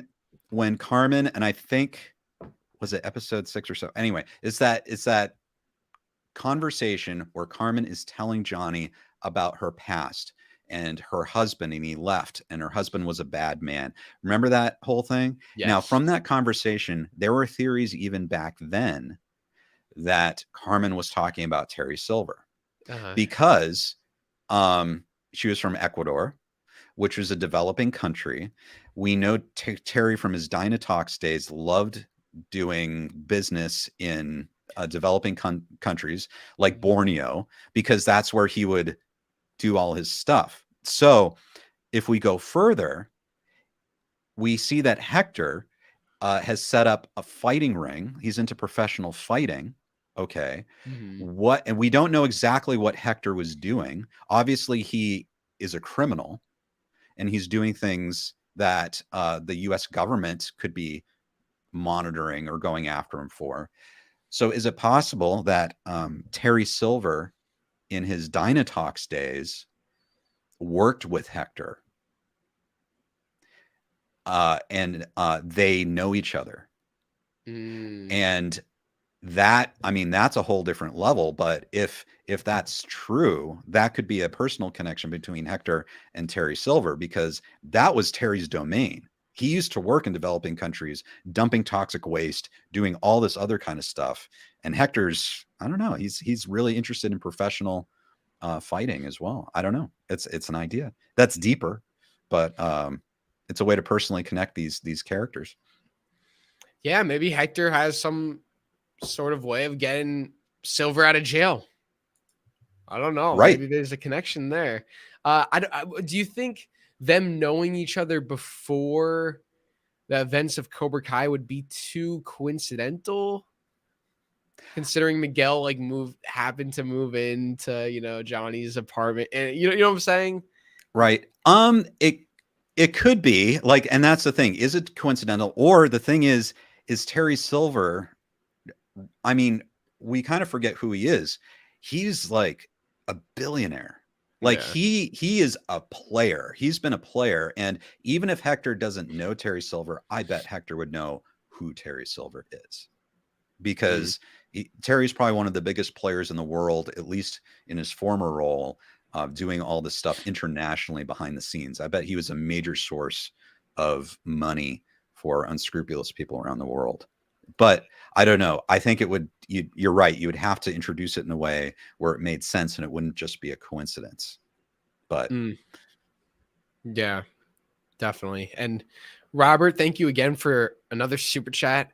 Robert says episode 1, dominant Korean team introduces itself. I think he's referring to like another like dojo for the Sekai Taikai. I think that's possible, that you have like a international dojo. What do you think about that? Yeah, hell yeah.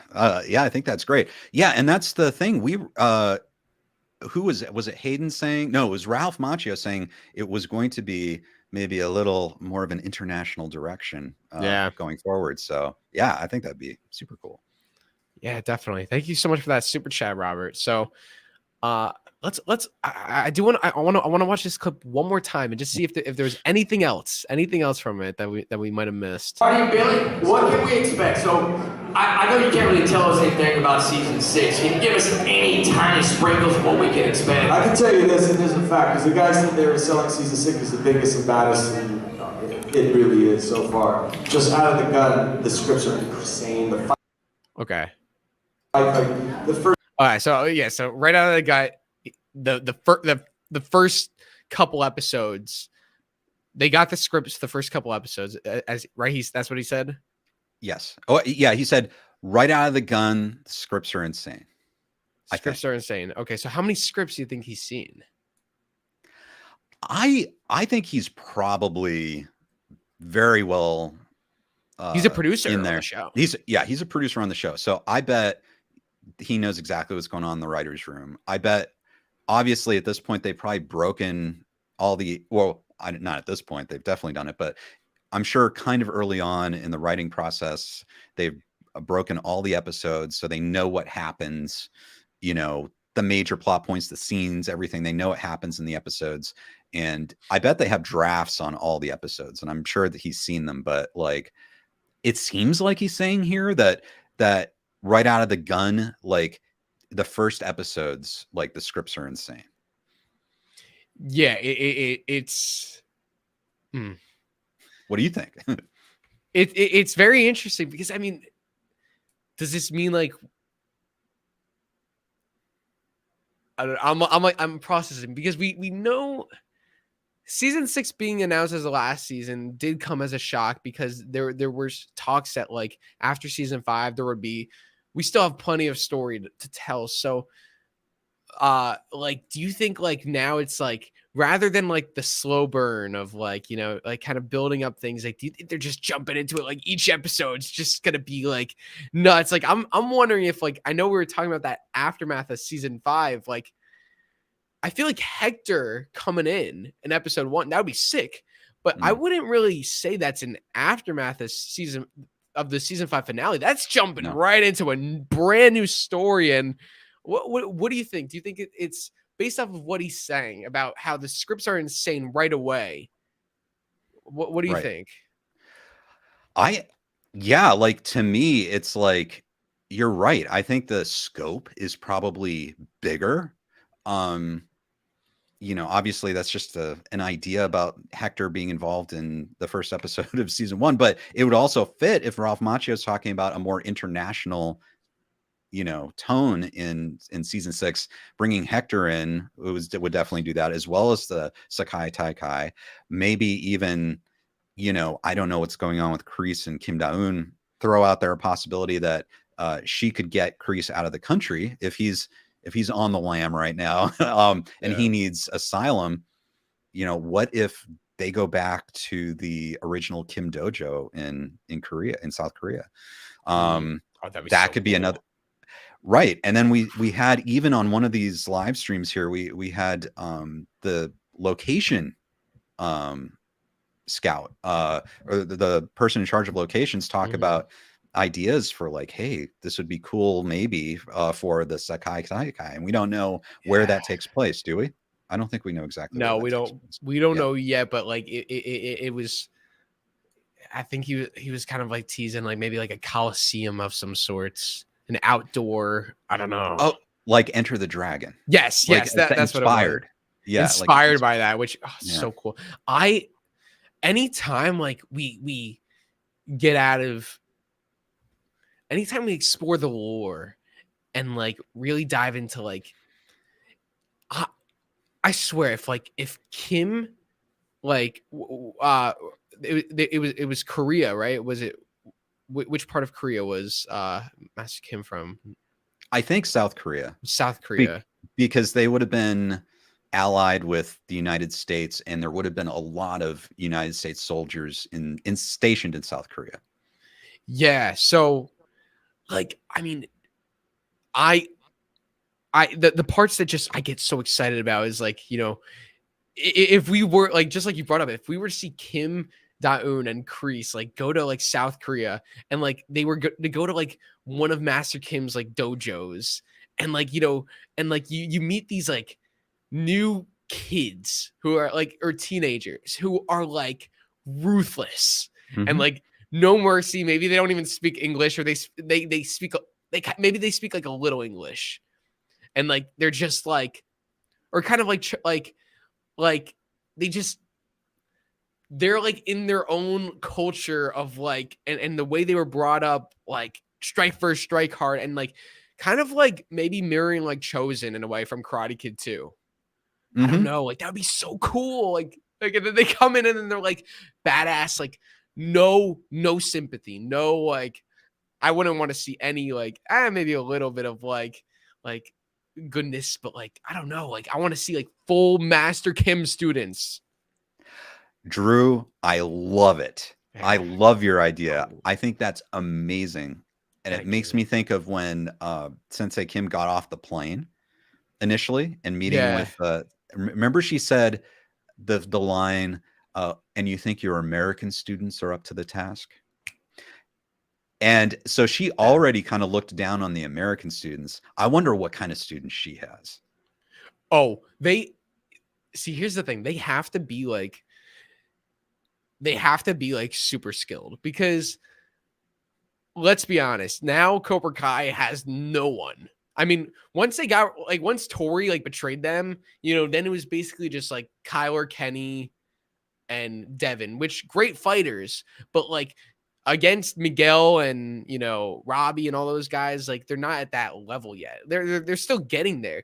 But by having like these international students who you can like, it's one of those situations where it's not just like, oh my God, they're so skilled and we don't even see it. Like they're overpowered. No, like they've been training their whole life. It makes sense for the story. You can bring in these antagonists who are way more skilled than maybe Miguel, like who are like, okay, this is what I want. If they bring in those like characters, if they bring in like new students, I don't want it to be like I don't want them to bring in good actors who don't know karate and then they train them in karate. I want them to be like already like really skilled martial artists who are like maybe have like some acting abilities. Like they should, but I really want the martial arts to be highlighted, because then it just makes them seem like a bigger threat. I don't know. Right. You know something? What you're saying made me think of another idea, and I don't know if this is crazy or not. Where did Terry Silver get Dennis? Because Dennis was like his fighting trainer. Like Snake he was just kind of a bad boy, but Dennis was like the fighter. He was sparring with Mike Barnes. Where did Terry Silver get Dennis? Because he had a continuing relationship with the Kim dojo. That's how you bring Dennis in. Yes. What if Dennis is now a sensei at the Kim dojo in South Korea? Dude, that is a great way of bringing him in. And it's not too like, it's not too contrived. Like, it's like, it makes perfect sense. And you just have him there. You have him there and he's like, he's the sensei of this new like regime of. And he's like in real life, William Christopher Ford is a master. I'm sorry. I know he's humble, but like he is a martial arts master. Yeah. Like he could do some damage. Yeah. I don't know. But you're right. Like, holy crap, Drew, like this idea of just the possibilities of the Kim dojo it's incredible. Dude, I can't wait to write our season 6 now that we got this info. Now that we came up with it. We didn't get any. Right. We you know what's so crazy? Zapka said, yeah, there's 2 fights in episode 1. And we literally just like went off of that with like this whole. Isn't that awesome? Yeah. Yeah. So many amazing possibilities. Chat GBT can never do this. we are gonna, maybe we'll have to test that sometime. Maybe we'll have to test to see how good or bad AI would be. Yeah, guys, let us know in the chat if that would be something you'd want to see Ken and I on a stream writing Cobra Kai season 6 through artificial intelligence, which like I've never really played with that. Like I don't really know how that would even work, but we could try it out. It'll be fun. See what they come up with. That would be great. Kai Melly sends in a super chat too. Thank you so much for that, Kai Melly. Thank you. Very much appreciate that with no comment, but we appreciate it. So, okay, let's I believe that was it from that video. I think the first episode has a mega fight. We had 2 huge mega fights, but they're really meaningful. Character development, great look. It's gonna be fantastic. Wait, what is that last part he said? Character development and then character development, great look. It's gonna be fantastic. So, that's epic. So, great moments. Great look. Oh, I heard great moments. Wait, what? Guys in the chat, what do you hear from this? Character development, great look. It's gonna be fantastic. So, that's epic. So, great look, and then what else did he say? Should I play it again? Great look. It's gonna be fantastic. So, that's epic. So, is it a lot of fun? It's gonna be like, I don't know. He said it's gonna be It's something. gonna kick ass or something like that. Character development, great look. It's gonna be fantastic. That's epic. So it's gonna be a lot of fun. And Marty, before we go, You have a good ear. You got that. Yeah, it's gonna kick ass. And then he said it's gonna be a lot of fun, and then he was gonna say something else, but I don't know. They cut him off, but Yeah. um, You know, I will say it's funny. Last year I was at Paley Fest, yeah, and Peter asked him. He said, "I know you can't say anything about Cobra Kai season 5," and it was so funny because he was William Zabka was there, and like as soon as he said, "I know you can't say anything about season 5," he just went. Like he was almost like ready to just jump right. He's like, I don't care. I'll tell you. And it was funny. It's kind of like what you were saying here. It's like he just launches right into it. He talks about it. You know? Yeah, it's like I know you can't talk much about it. Well, I can tell you this. I'm basically the person. so funny. Kai Melly, this is the super chat that she wanted to send. Oh, Ken yeah. Drew, your intuitions are at it again. There we go. What can we say? What can we say? Yes. Yeah, thank you very much for that. Thanks.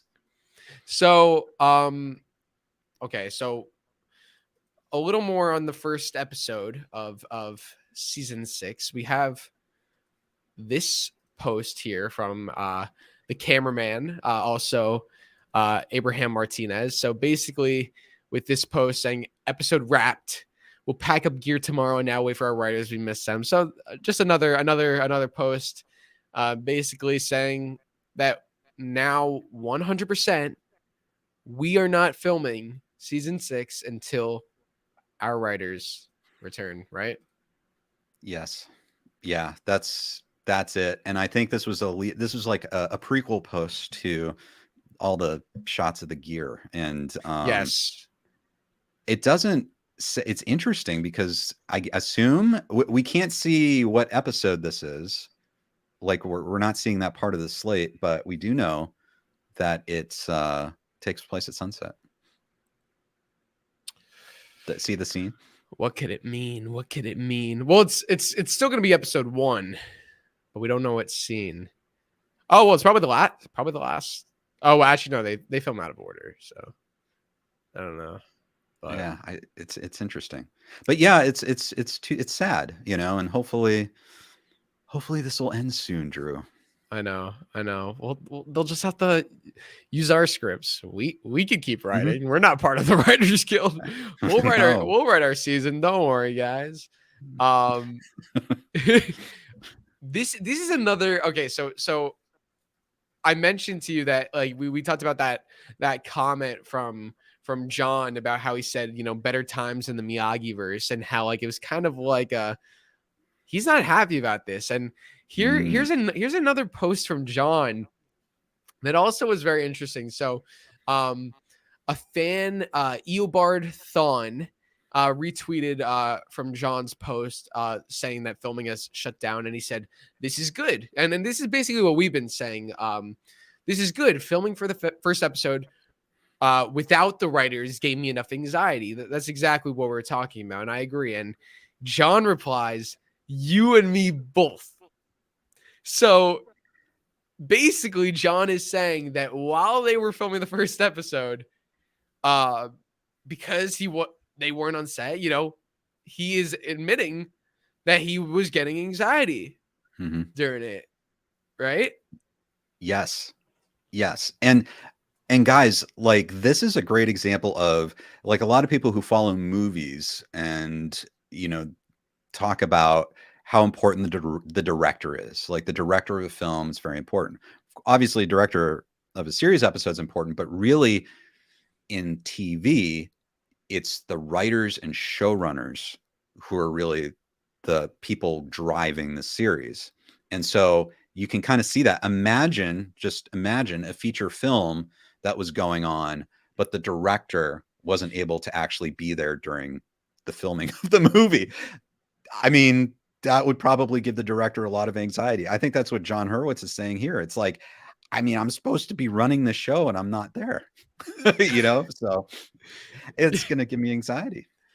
It's the ship without its captain. It's, you know, we've been talking about, you know, how, you know, filming is, you know, this isn't a normal situation, and you know, despite like, you know, there's some things going around that maybe production is going on, production was going on as normal and it was fine, but if you have the creator of Cobra Kai saying he was getting anxiety during the filming of his own show and he wasn't there for that, like that means it wasn't going on as normal, and here we go. I mean, a week later, shut down because of that. Mm-hmm. So yeah, it's powerful.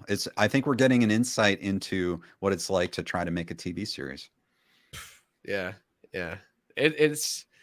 it's nuts. It's nuts. And here we also have we were talking about this. We talked about this last time. We have Thomas Ian Griffith, Terry Silver, and his wife, Mary Page Keller, who are both on strike. The couple that writes together strikes together. Virgin River Writers Room. So does she write? Is that a show? Is that what she's working on? Yes, there's a show, Virgin River. Now I looked it up and I looked at the credits, and I'm wondering if, I think it's been going a couple seasons. I'm wondering if she's working on the new season of it, you know. And it's possible that Thomas Ian Griffith could be too. I'm not sure, but I saw another picture, and Annette O'Toole is in the picture as well, and yeah, pretty cool. So all of us fans of Thomas Ian Griffith and Mary Page Keller might have to check out Virgin River. Definitely. And we know from here, Thomas has not been on set. You can see the beard, you can see the mustache. He's growing his hair out for the role, but he's on strike. He's supporting the writers. And we have another actress supporting the writers. Actually, it's Terry Silver's opposite, Miss Kim Da-eun, played by Alicia Hannah Kim. So we have her with John Hurwitz. AI would have made the Karate Man. So yeah, well, what do you think about Terry and Kim on strike? Well, the first thing that comes to mind is, my goodness, studios, start negotiating. You do not want to be up against both Terry Silver and Kim Da-eun on a picket line. Yeah. You will get destroyed. So like, that's my first thought. But I think it's, you know, it's obviously great. You know, they're you know, Alicia Hannah Kim might also be a writer as well as an actress. She's obviously very passionate about supporting the writers. It's great to see all these creative geniuses together and supporting the cause. And if this can help end the writer's strike as soon as possible, I think that would be great. Yeah, definitely. And something pretty cool too, that I wanted to share. Look where Alicia visited. Oh, wow. Yeah, did you see that? I didn't see this one. Yeah, so Alicia went to the Cobra Kai mural in this is right by the Sony studio lot. So pretty cool that she saw this. I stood right there. Yes, man. Yes. Have you been there? I haven't been there yet. I've got to go down there. I've been trying to hit up all these locations. I have to get down there. You got to check it out. And also make sure when you go there, on the opposite side, there's another mural it's a Cobra Kai season 3 mural that I remember I missed the first time. And then that's when I went to go meet John, Josh, and Hayden. And they told me about the opposite side. I was like, oh shoot. So then we went back after and saw that. So definitely this mural is so cool. This was from season 2. And on the back you have the season 3 one. Yeah, it's pretty sick. That's awesome. So I love it.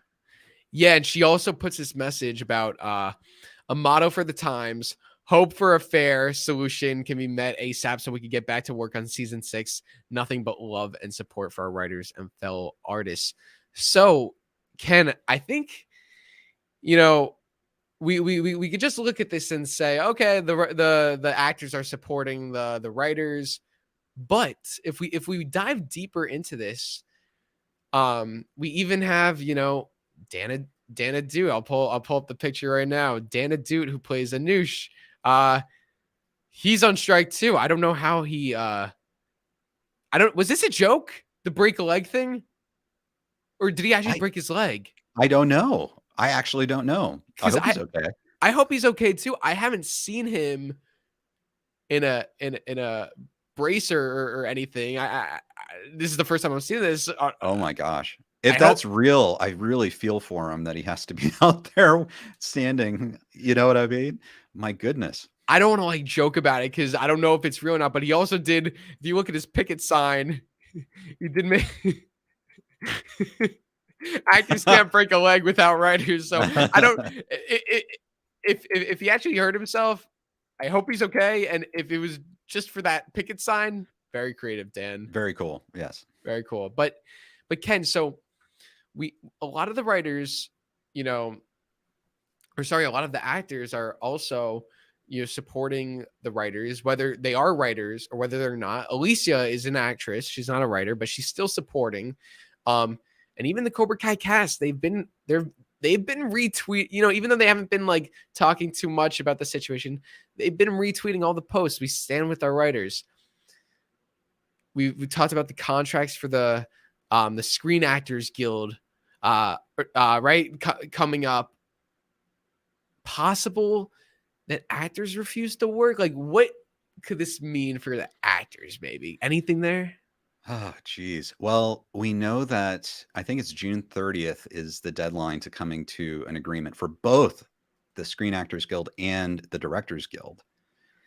And, you know, each guild is going to have their own separate list of things they want to accomplish, but it's possible that they won't be able to reach an agreement. And people have brought up that this could be, it's not a foregone conclusion, but this could be the first time in history you have those three guilds all striking together. And that would really shut down everything. It's really interesting. I don't know. Maybe it's a little too soon to tell what's going to happen there. I know everyone's hopeful.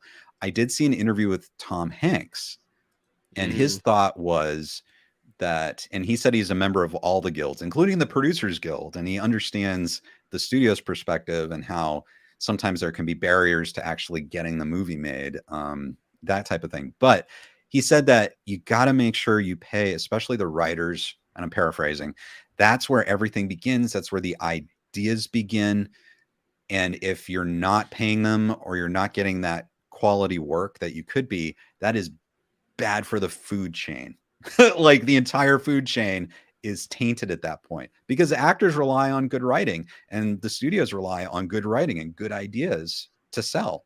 And so I'm sure a lot of actors feel the same way. It's like, you know, Dan said, you know, it's like he's not going to be able to break a leg without the writers. And so it's the same thing. Great performances often rely upon great writing. Yeah. So we'll just have to wait and see what happens with these actors too. I'd be curious to hear some of their thoughts. I don't know. It's been very quiet. Like you don't hear from any of them on what do they think about this. Why do you think that is? Why are Zabka, Ralph, Marty, and the kids, like, you know, Sholo, they've all been pretty quiet, right? Right. They have been quiet, and maybe it's, you know, I would think maybe diplomatically it might be good to, you know, maybe not say too much, because it's a very difficult position to be in right now, because you want to have solidarity with the writers, but at the same time, there's so many other parts to this, and, you know, maybe some actors choose to be not as outspoken because, as you say, there's a Screen Actors Guild negotiation coming up, and a lot of people probably have the idea of, well, we'll let the negotiators handle it. You know, these are kind of very complicated talks right now. And people like William Zabka, I mean, he's, as you say, he's a producer on Cobra Kai. So he's probably part of the Producers Guild, which, you know, there's all kinds of politics. So in many cases, it's probably people feel like, hey, I'm going to sit this out. I'm not going to really talk about it. We'll let the people negotiate. Got it. who says it? Sometimes sometimes you gotta there's a time and a place to strike first. Might not be Right. the right, might not be the time to strike. Right. And I'm sure when the time is right, as this goes on, maybe there's a strategy to it, and maybe people will become a bit more vocal. Because yeah, as we saw, the New York Times reported that this probably won't end anytime soon. Definitely. Yeah. Well, we'll see. So, speaking of writers, we actually had the writer of Cobra Kai come on to our our podcast episode, our live. So this is a screenshot from our last live stream about a week ago. Like you can just see my face. I love your face.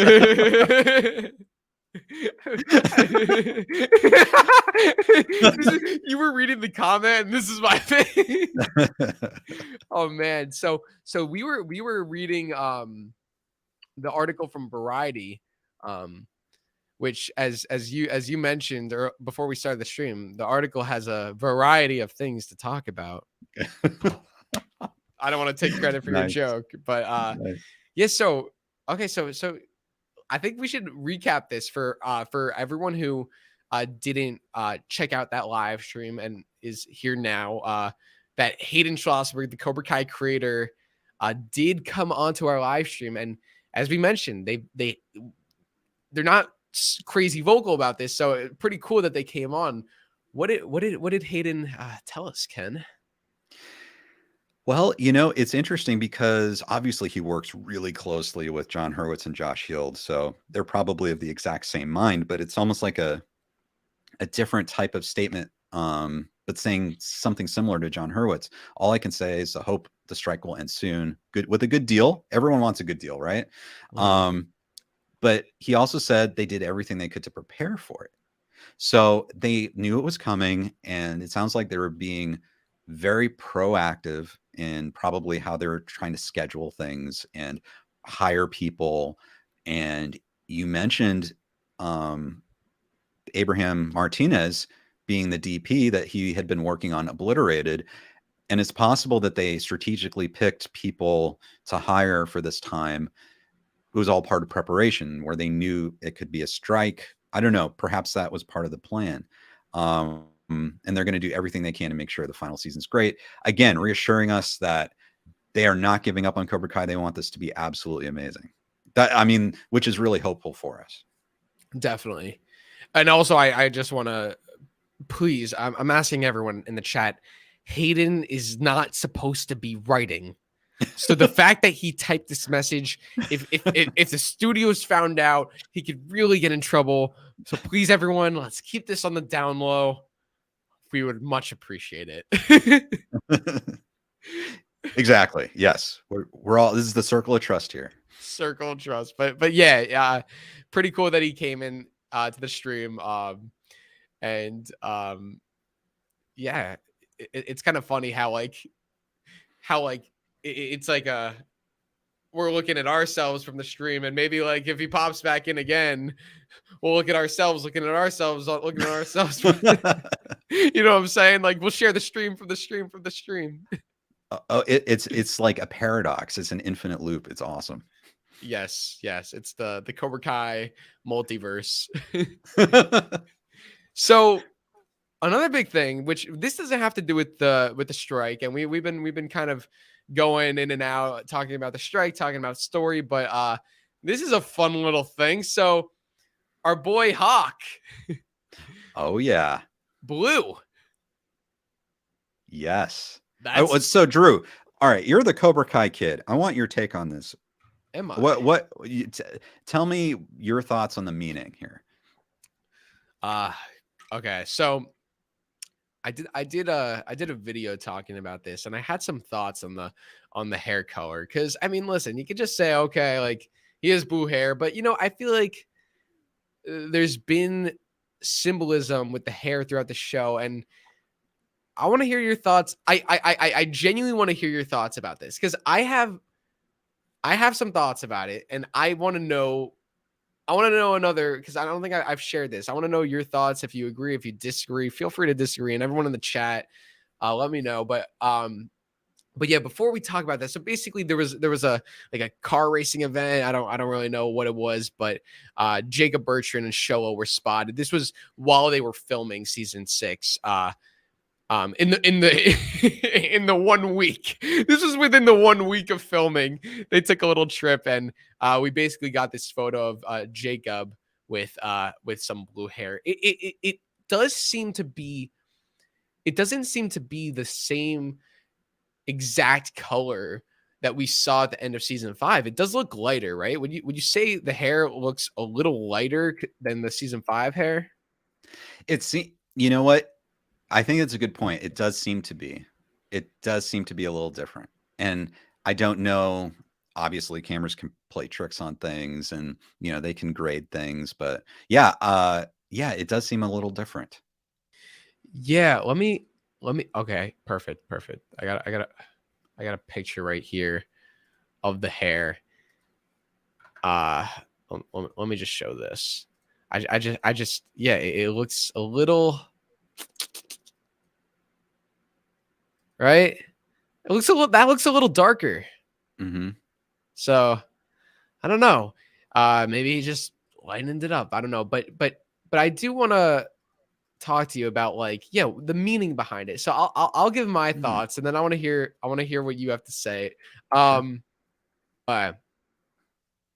let's break it down from the beginning. So season 1, obviously regular haircut, and when he first gets the mohawk, he gets the blue mohawk, which the blue was more closer to the season 5 finale blue. It was more of the darker blue, right? Mm-hmm. So what does that symbolize? That symbolizes him becoming a badass, right? Okay. We could say that. The color at that point didn't really mean anything. It was kind of just like new color. He's a badass. There you go.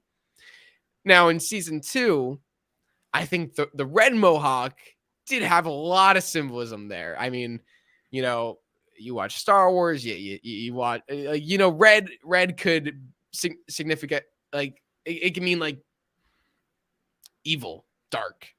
And we saw, in that episode, he turned to the dark side, right? Mm-hmm. Yes. So you have that, and he had the red throughout season 2. He had the red all throughout season 3, yeah.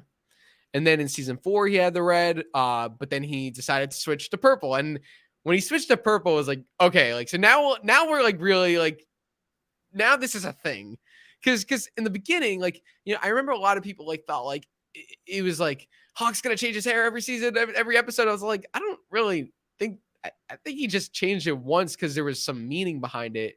But then he changed it to purple. I'm like, oh, okay, or now this is a thing, where he's really changing his hair color all the time. So he changed it to purple, which I did like that because, I mean, he did so much terrible stuff with that red mohawk that maybe the purple would symbolize a new beginning, which I think that's what Moon and him talk about in that episode. They say it's kind of like a new him, a better him, a mix between he's still badass, but he's a good guy. Then he gets it shaved off right in that same episode. So purple hair is gone. Season 5 is where I find it questionable with the mohawk decisions. Season 5 is where I'm a little confused. I think everything from season 1 to season 4, I got what they were doing, but season 5, he was growing out his hair, and then in episode 8, he went at the Sekai Taikai, a little qualifying round. He got green hair. I'm like, okay, cool, whatever. So it was just, and then after 5 minutes of the green hair, we cut to the party and he has no green hair. And then Robbie's like, what happened to the green mohawk? And he's like, it for me. I'm like, what? What just happened here? And then in the next episode, or then in episode 10, or wait, was it episode 9 or episode 10? When did he have the blue? Was it episode 9? What I think was it episode 9? Yeah, because that would be the party, right? Oh wait, that was oh, sorry. I mean, wait, was it? Did he have the blue at Stingray's? I'm trying to think. I don't think he did. Like when they went to Stingrays. Yeah, I don't. You know what? I don't think he did. Honestly, wait. I remember checking this. Let me double check. I need to pull it up. What do you guys think? I'll pull it up. No, he didn't. He didn't. He didn't. Okay. So basically, just to get this straight. So regular hair throughout season 5. Then it's not even like the whole episode 8. He has the green mohawk. It's literally just for that Sekai Taikai tournament. He has green hair. And then when Robby asks him, and then after the party, after he gets beat by Kenny, he gets it off. And Robby's like, "Why'd you take it off?" And he's like, it just wasn't for me. I don't know. And it's like, okay. And then he just has the blue mohawk at the end of the season 5 finale. It was just like, I at that point, my biggest complaint is seasons 1 through 4. I think everything with the hair showed symbolism about the character. And I think in season 5, I lost the symbolism.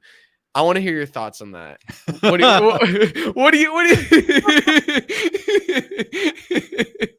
Well, I love how you're doing that. It's like charting a course, a journey through the mohawk hair colors. You could say I love it. I think it makes a lot of sense. Maybe that whole green thing is just a symptom of him losing, and he just felt like that wasn't him, or maybe it was a traumatic memory and he needed to change it up and get back to something else. So every time he loses a fight, he changes his mohawk color. It could be. I mean, he's still on a quest to discover himself and find that balance on who he is. And I think, I mean, a lot of fans were very upset with how Kenny beat Hawk. And I just imagine, no matter how upset you might be, imagine how upset Hawk was. And so he might be like, that color didn't do it for me. So we've got to change it again. And then maybe it makes sense to come full circle again. Get back to the original Hawk, but Hawk color. Okay, here's my issue with that. I thought we evolved past that because in season 1, when he had the blue mohawk, that was the beginning of the wrong path. That's when he started he started becoming badass, but he also started to become like a bit of a douche. And when he had the purple hair in season 4, that was a big step of okay, we're kind of a balance now. So with the green, I thought, okay, maybe he's going for a new look, but now I'm green could represent nature and peace, maybe harmony. I don't know. Right. So the fact that he went back to the blue, and it was just random. It was just out of no, the purple was random, but at least it had a meaning. I felt like to have the green for one scene, it was pretty cool. To have it for one scene and then to go back to the blue, and now he has a lighter. What's going on? It's cool, but I don't know. Is this?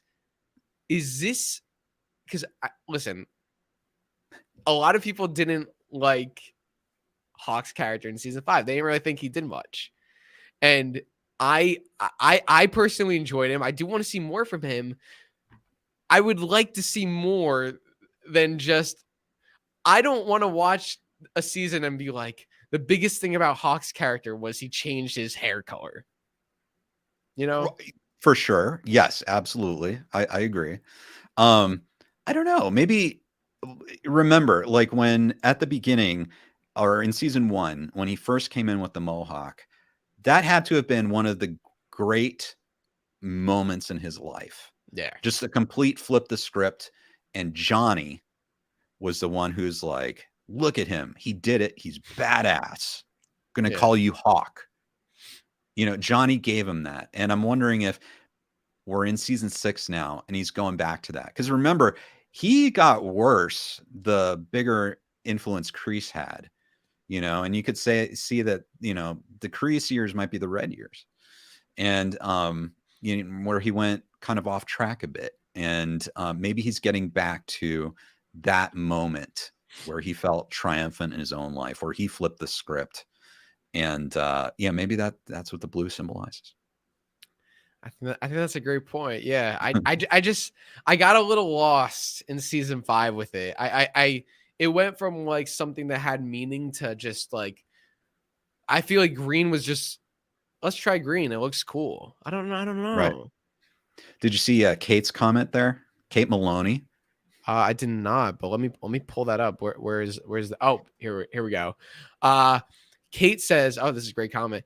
Aqua is associated with imagination, growth, cleanliness, clarity, dreaminess, youth. It's reminiscent of skies and feelings of freedom and carefreeness. It also helps to promote healing and rejuvenation. Wow, Kate, great comment. Thank you so much for that. That's impressive. Yes. Oh, and then we got this comment from Kate. Green is harmony, tranquility, peace. As a soothing, relaxing color, it enhances stability and endurance. It's most often associated with growth and renewal, and it promotes optimism, hopefulness, and balance. Wow, nice. That's I recently went to the original Cobra Kai dojo like you did, where they remembered you, Drew. Yeah. The House of Intuition, they would totally agree with you, Kate. Like that's very good. Yes. Yeah, I have my, it's not in here right now, but I have like a marble that I got from there, and I got a green one that I believe like it kind of had like those like similar metaphors. Yeah, it's cool. Yeah, yeah. just maybe, yeah, give us some of that. Because I didn't see like, I mean, you're absolutely right, Kate, but I didn't see the, when he had the green mohawk, I didn't see harmony, tranquility, peace. He literally said time to engage the hawk, and you know, I don't know, but green didn't work though. Green didn't work. I mean, I'm sorry. I just like, you know, when I read these comments and like think of these things, I just like, I picture different memes. Like I could picture like Hawk, like every time like he's in a fight, like blue mohawk gets beat up, changes it to red, gets beat up, changes it to purple. Like every time it's like, doesn't work for me. And then like goes through every possible hair color. Like, well, so let me ask you then, do you think, how many mohawk colors do you think we're going to have in season 6? Like how many changes? Oh, it's definitely going to change again. It's 100% going to change again. I don't even have a question about that. This is not going to be the final color. I wonder. Okay. What do you think the final color is going to be? What color would you like to see? I don't know. Wait. I'm like blank. Like I need to see like a list of colors. Like I'm literally gonna pull up colors just to see like just to visualize it. Like what would be good? So let me you know what, I'm gonna pull up a color wheel. Let's look at like, I mean he kind of went through all the colors. That's the thing. The only one that maybe he didn't have was yellow or orange. Right. I would say, honest. This is so ridiculous. I don't know. What do you think? It's weird. I wonder what yellow would look like. That would be really interesting to see. That's definitely like as you use here. I mean, that is a classic Cobra Kai color. Like a bright yellow. Bright yellow. Or like white. What about white or black? White would be sick, actually. Not gonna lie. Yeah, that would be really something. That'd be cool. White. I guess like it couldn't be silver, could it? Probably not. That would be too TORY reference. What about orange or pink? Mm. I don't know if he would go for the pink. Yeah. Maybe not too hawk. Yeah. He did have purple, so he's not like, afraid to lean into those colors, those lighter colors. Right. Yeah, white. That would be really interesting, especially like if he's fighting in the Sakai Taikai, whatever color his gi is, like it would be really, I mean, white could be a white mohawk could be very striking. Yeah. A white mohawk. Very striking. There you go. Yeah. What do you oh, someone says gold. That'd be cool. Gold. Yeah, gold. Imagine your hair being like made of gold, like pretty cool. Yeah. All right.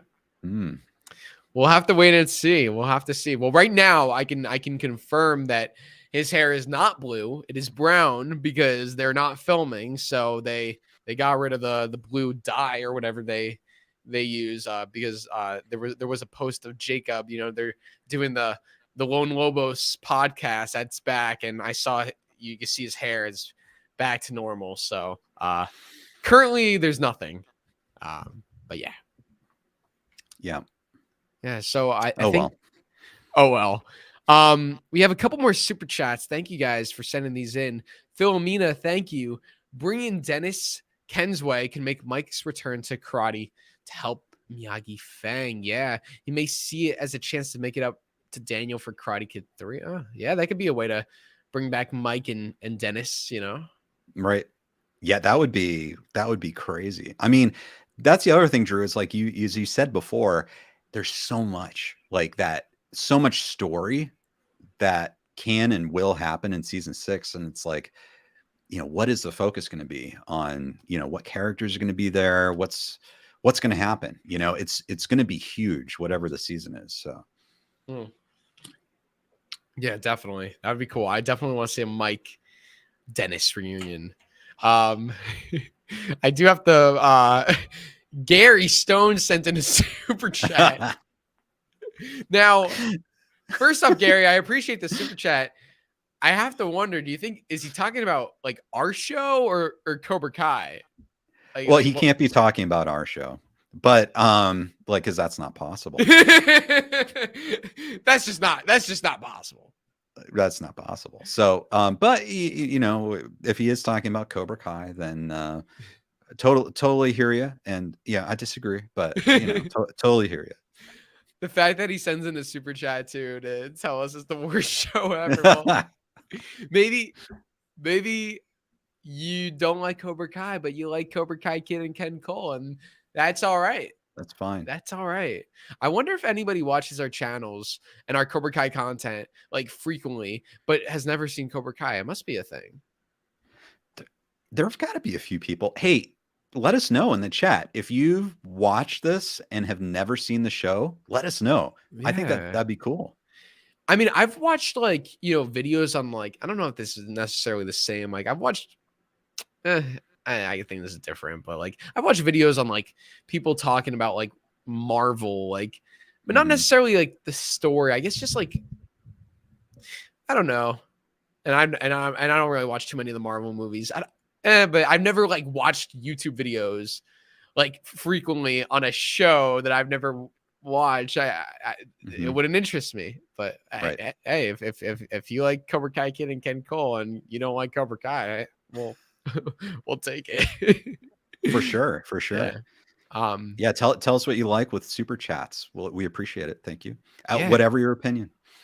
Yeah. Thank you so much. And do you want to take a couple more questions before we wrap up? Because we went through all the we got through all the images. So those were all the images that we brought up. This is incredible, Drew. I am just astounded every time I look up, and it's been like almost 2.5 hours, and I can't believe it. It's like time flies. It's like it's so much fun having these conversations. I told you at the beginning of the stream, I was like, I have 15 pictures to bring up. Like these will spark conversation. I'm like, this should probably last us like 2 hours, and here it is, 2.5 hours. Like it's nuts. Like you know, when one picture and one comment can spark this conversation. And it's been a lot of fun. It hasn't felt like 2.5 hours. It feels like we're just getting started. It does. This could be a marathon. I know. Maybe we'll do a marathon sometime. I don't know. That'd be cool. Honestly, Yeah. the 24-hour stream. Oof. Would you ever do that? Oh yeah. Yeah. I'm all about extremes, especially if something like gives me excitement and adrenaline. Yeah, absolutely. I would definitely do something like that. Just it's got to be the right time. Got to be that. Oh my god, 24-hour stream. Imagine like, can StreamYards even go that long? Like it won't save it. I think it'll only save up to like 5 or 6 hours, but it'll stream. But it won't, like, you know how it saves your streams. Yeah. So I think it only saves up to 4 or 5 hours. Okay. That'd be fun. We'll look into that. But yeah, we went through it all, basically all of the news.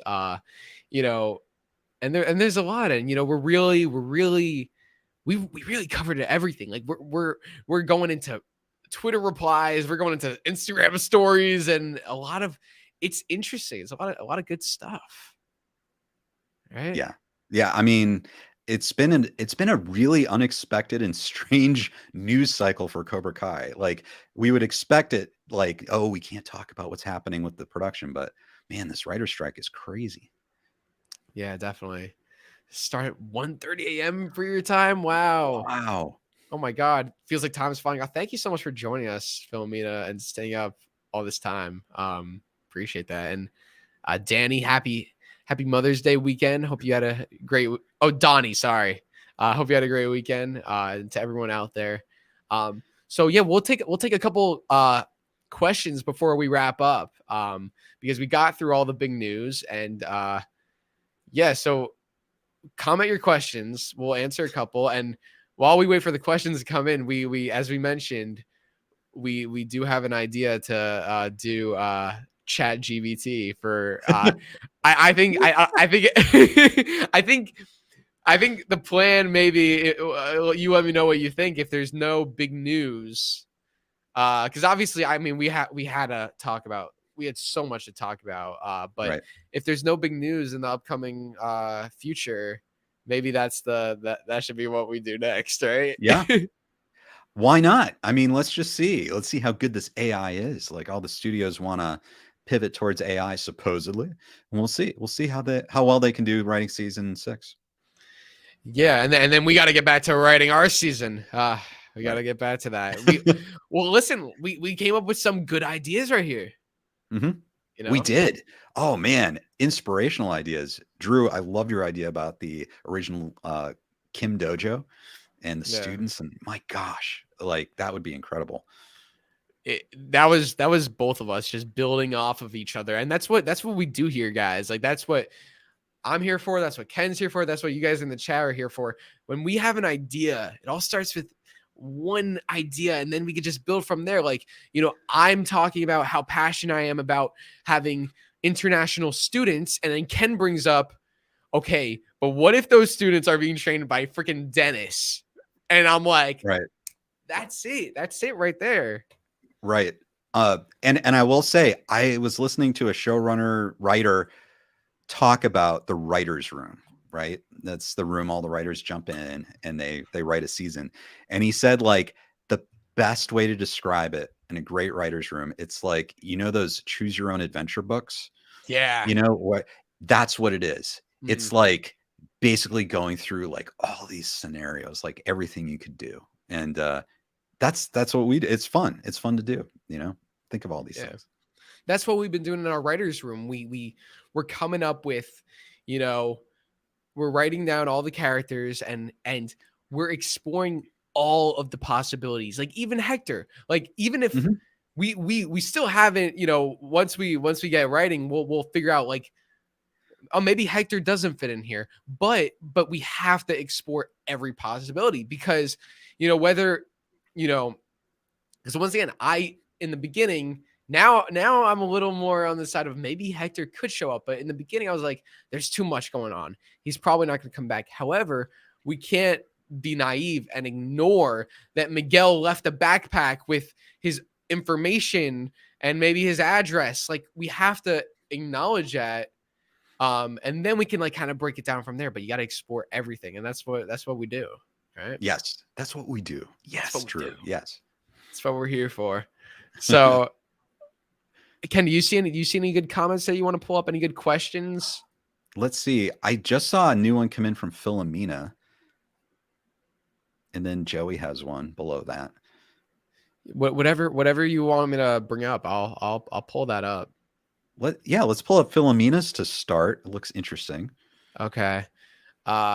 So this one from Philomena: can season 6 get back to the sensei student interaction, please? Was so angry when they split Robby and Daniel as it had the Miyagi and Daniel feel. What do you think about this? Well, that's a really great point. It's one of the things I love about season 1 was Daniel mentoring Robby and really helping him, and the advice he gave him after the All Valley. I mean, that was really great. And I agree. It's one of the things, you start adding like all these characters and the story gets a lot more epic, and it can be harder to find those really quiet character mentor student moments of self-discovery. And if they can find room for that, I love those scenes, so if there's a chance, I'd love to see tons of that. I don't know, what do you think, Drew? That's a great point that you brought up. The big thing is, now the story is, expanding in scale and characters. So what's difficult is for everyone who loves season 1 and the magic of season 1, introducing us back to this universe. A lot of the things that people really loved about season 1 were just those simple connections. The Miguel and Johnny chemistry in season 1 was probably like the best at its like height. It was just like, I mean, and when I say it's height, I mean, obviously it's evolved, but they had the most interaction in that season, I would say, where it was just the two of them, and maybe like you threw in Sam like every here and there, but it was really focused on Johnny and Miguel. And season 1 was also focused very heavily on Robby and Daniel. And now with like going to season 5, you did have that great scene with Daniel and Robby in the dojo, but that was it. That was the only scene that they had together. Which they do have a way bigger connection and relationship to just overlook that. Like, I agree that needs to get back to be explored in season 6, but yeah, because there's so much going on. It's like, I don't know. What do you think? I think you're right, Drew. And I know a lot of us have this like longing for, say, hour-long episodes, because maybe even with all this stuff going on and all the characters, you could fit in more of those types of scenes, and, but as it is, it's like it moves, like the series really moves, and you want to keep watching the next episode. The stakes are getting higher and higher. And, I know we could probably never have everything, unfortunately. But yeah, I think maybe longer episodes. If it were like an hour-long show, maybe we'd have more of these moments. I agree 100%.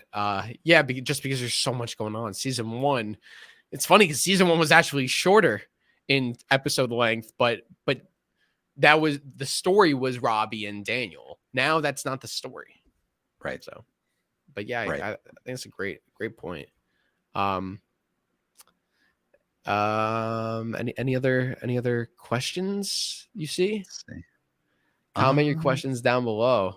Actually, you know what? I want to pull this one up because I don't think I've heard this from you. Ash asks, who will win the tournament in season 6? I don't think I know who do you have winning? I have no clue. And I'll say this because I don't know who's going to be in what dojo. There's a lot that can happen between now and the end. But how do you end a series called Cobra Kai without Cobra Kai winning? Like, wouldn't that be weird?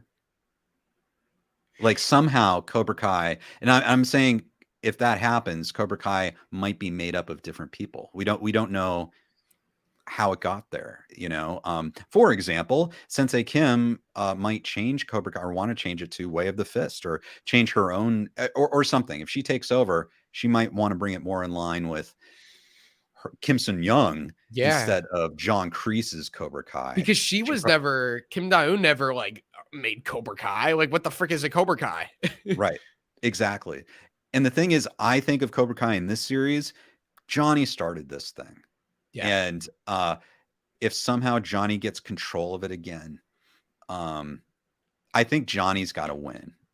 I'll say that. I think Johnny has got to be on the winning team because he's kind of the hero of this series. And I don't know if that means he'll get Cobra Kai back and it'll be fine. He'll redeem Cobra Kai. I don't know. That's just an idea. What do you think, Drew? I think you bring up a great point. I think we've talked about this on our writing season 6 streams about like, how can you call this show Cobra Kai and then like, you know, the last season it's just like Cobra Kai dies. That's it. You know, if they were gonna do that, then if that was the plan, then name the show The Karate Kid Saga Continues. That's not the name of the show. It's not Right. the Karate Kid Saga sequel. The series is called Cobra Kai. So if you have the finale of season 6 where Cobra Kai sucks, it's done, screw that. Like, it's weird to call the show Cobra Kai. And yeah, I agree that having maybe Cobra Kai evolve, it's hard to envision because Johnny just wants nothing to do with it. And I don't even think Daniel would like a Cobra Kai dojo like reinforced. I don't know. I feel like it would just be like Miyagi-Do. I don't, because Johnny doesn't even seem to be on board. I think it, as you mentioned, there's a lot of factors to play out. Like we still don't know what Kreese's role is going to be. Like I think we've talked about this. Like, I'm throwing out like some big stuff here, but like, you know, Kreese comes back, takes over Cobra Kai, and like, you know, finds himself in a redemption arc. And to honor Kreese's legacy, they keep Cobra Kai and then they combine it with Miyagi-Do and Eagle Fang. So they're kind of having all the styles, but Cobra Kai's not that bad, but it's still there, you know? Right. Something like that. Right. Yeah. I know. It's the tough thing is if it's a big season, a lot's going to happen. And how do you get from point A to point B? I mean, a lot can happen. So we don't know how the tournament's going to go down. We don't know who's going to be in it. It's tough. But yeah, you're right, Drew. I have that sense that Cobra Kai, you can't just have that be the bad thing. It has to somehow come back and be redeemed. I think Johnny, and it makes sense. You bring up John Kreese. He does have that affection for Johnny. He always looked after Johnny. And maybe there is some kind of passing of the baton of where Johnny takes it and he was right. And he makes Cobra Kai what it should be and what John Kreese could never let it be. I don't know. Yeah, John Kreese is always saying like, Johnny, like Cobra Kai like belongs to you. Like you need to take over. It's kind of setting it up. Yep. We'll see, but Ken, we've been at it for 3 hours. My goodness. Well, it's fun. It's always fun. I love this. It's flown by.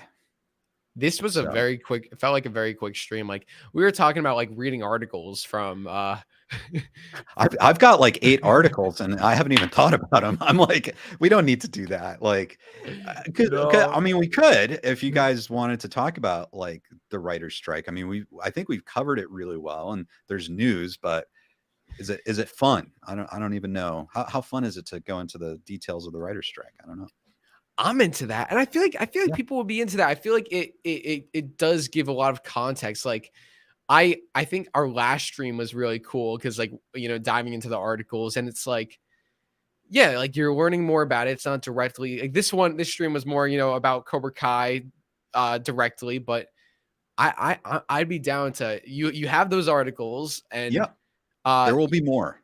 There will be more. Yeah. Oh, by the time we do our next thing, those articles will probably be irrelevant. We'll probably have new news. So, yes. But yeah, we got that and we got ChatGPT on the way. That's right. Don't Gotta worry, stay- guys. AI to the rescue.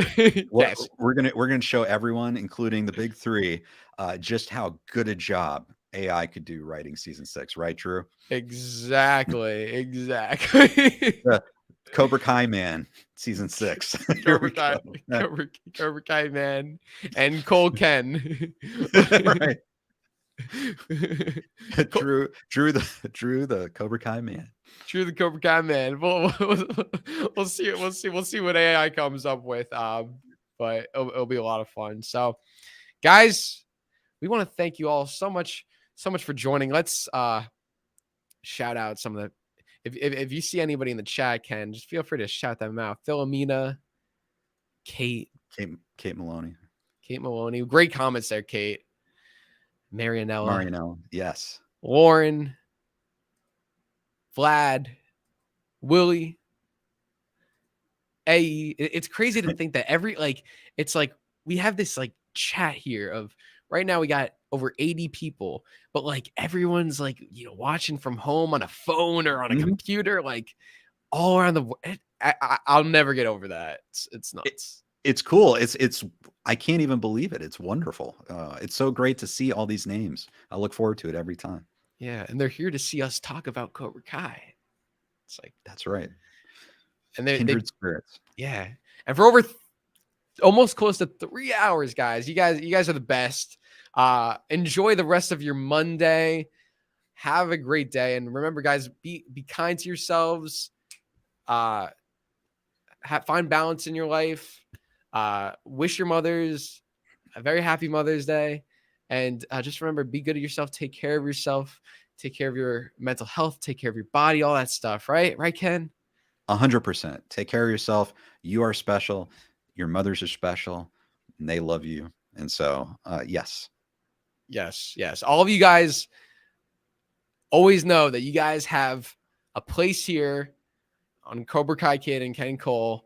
You know, anytime you guys, you know, want to chat, come here, and hopefully that brightens your day. We appreciate it. It brightens our day seeing all of you guys here, and we look forward to more interaction. So, Ken, before we wrap up, anything you want to say? Anything you want to tease? Any projects? Any messages? Gosh, you guys can follow me on my Ken Cole channel on YouTube. And Drew, I've been working on videos for a while, but new stuff keeps on coming up. like everything, like news, like new things keep coming up. So we have fun things, you know. Sean Kanan, obviously, he had a comedy show that was fun. We went. You can see my video on that. I have videos coming up about Mike Barnes, Kim Daeun, you know, kind of more analysis theory videos and stuff like that. So definitely check that out. I'll have more live streams. We'll have more discussion with you. And gosh, we're Tornado Chasing fans. We're talking about getting a Tornado Chasers. This is the 10-year anniversary of Tornado Chasers. Talking about having an epic live stream with Reed Timmer and the Tornado Chasers team, which will be very cool for people who are fans of that. Yeah, lots of stuff, and who knows, potential interviews coming up. Once they're done, I will announce them, and so yeah, fun stuff. And of course, one of my favorite things to do is talk with Drew the Cobra Kai Kid. So thank you, Drew, for having me on. Thank you, Ken. Thank you. It's always great talking to you. I mean, we talk for hours. It's a fun time. We're learning about the industry, the film industry. We're talking Cobra Kai. We're nerding out as fans. we're really, that's what it's about. And yeah. So you have a lot of great stuff coming out. As for me, I have some interviews that I am recording. Those will come out soon. I'm very excited about that. And a project that you and I have been working on, the Cobra Kai concert. That's hard at work. I know we've been talking about it for a while, but you know what? We're building up the anticipation. We're building up the hype, and it's gonna live up to it. It's gonna live up to it. You guys are gonna love this. Yeah. You're gonna love it. And I will say this: I do want to, like, you know, I've as you mentioned, Ken, like, you work what happens when you're a creator. You're working on one thing and then something else pops up and you gotta do that. So that it's been a lot of that. It's been a lot of like, you know, dealing with a lot of things. So, but I will say this with this project, we're taking our time with it, and like 30, like I was just editing one part. It was like 30 seconds, but it took me like maybe an hour. Yeah. But you know what though? It's like really cool. It's like a little like montage. it's like a little montage of like the band, and it's just all these like different shots, and I'm like, oof. Yeah. That's awesome. But it takes time, you know. But yes, 100% takes time. I can't wait. Drew hasn't showed it to me yet, so I am looking forward to it, and you guys are gonna love it. You're gonna love it. Yeah, I do want to show you.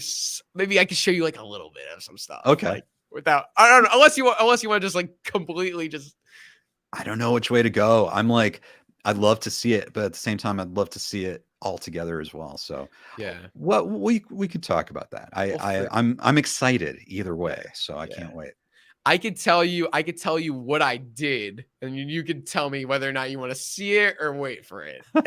Okay. Okay, that sounds good. Yeah, you were there, so you already know. Like, there's no spoilers. Okay. Yeah. Yes. Yeah, we did some incredible things, guys. It's gonna be a lot of fun.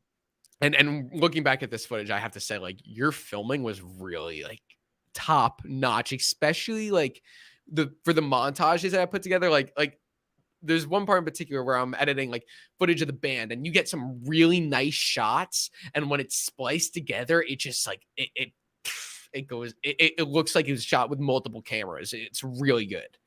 Oh, awesome. So yeah, you got the actual concert footage too. I'm talking about the rehearsals. Oh, the rehearsals. I gotcha. Rehearsals. Okay. I see. Yeah, the rehearsals, because you were able to get more like into it. But the concert stuff will still be good. I haven't gotten there yet. So okay. I can't wait. That's incredible, guys. You're gonna love it. Yes. You're gonna love it. Yes. And Kate wants just a snippet soon. We will announce this officially very, very soon. So yeah, there we go. And anything else, or did we cover it all? Man, I think we covered it all for today. We have infinite stuff that we can keep talking about for sure. Yeah. So we'll see you guys back in 30 minutes. I'm kidding. You're right. We'll guys, tag us on Instagram, Twitter if there's any new posts. Keep us updated. We'll keep you guys updated. Make sure to subscribe. And thank you all so much for watching. Once again, have a great rest of your day, and we'll see you next time. And until then, Cobra Kai never dies. Never forget it. Strike first, strike hard, no mercy. Bye, guys.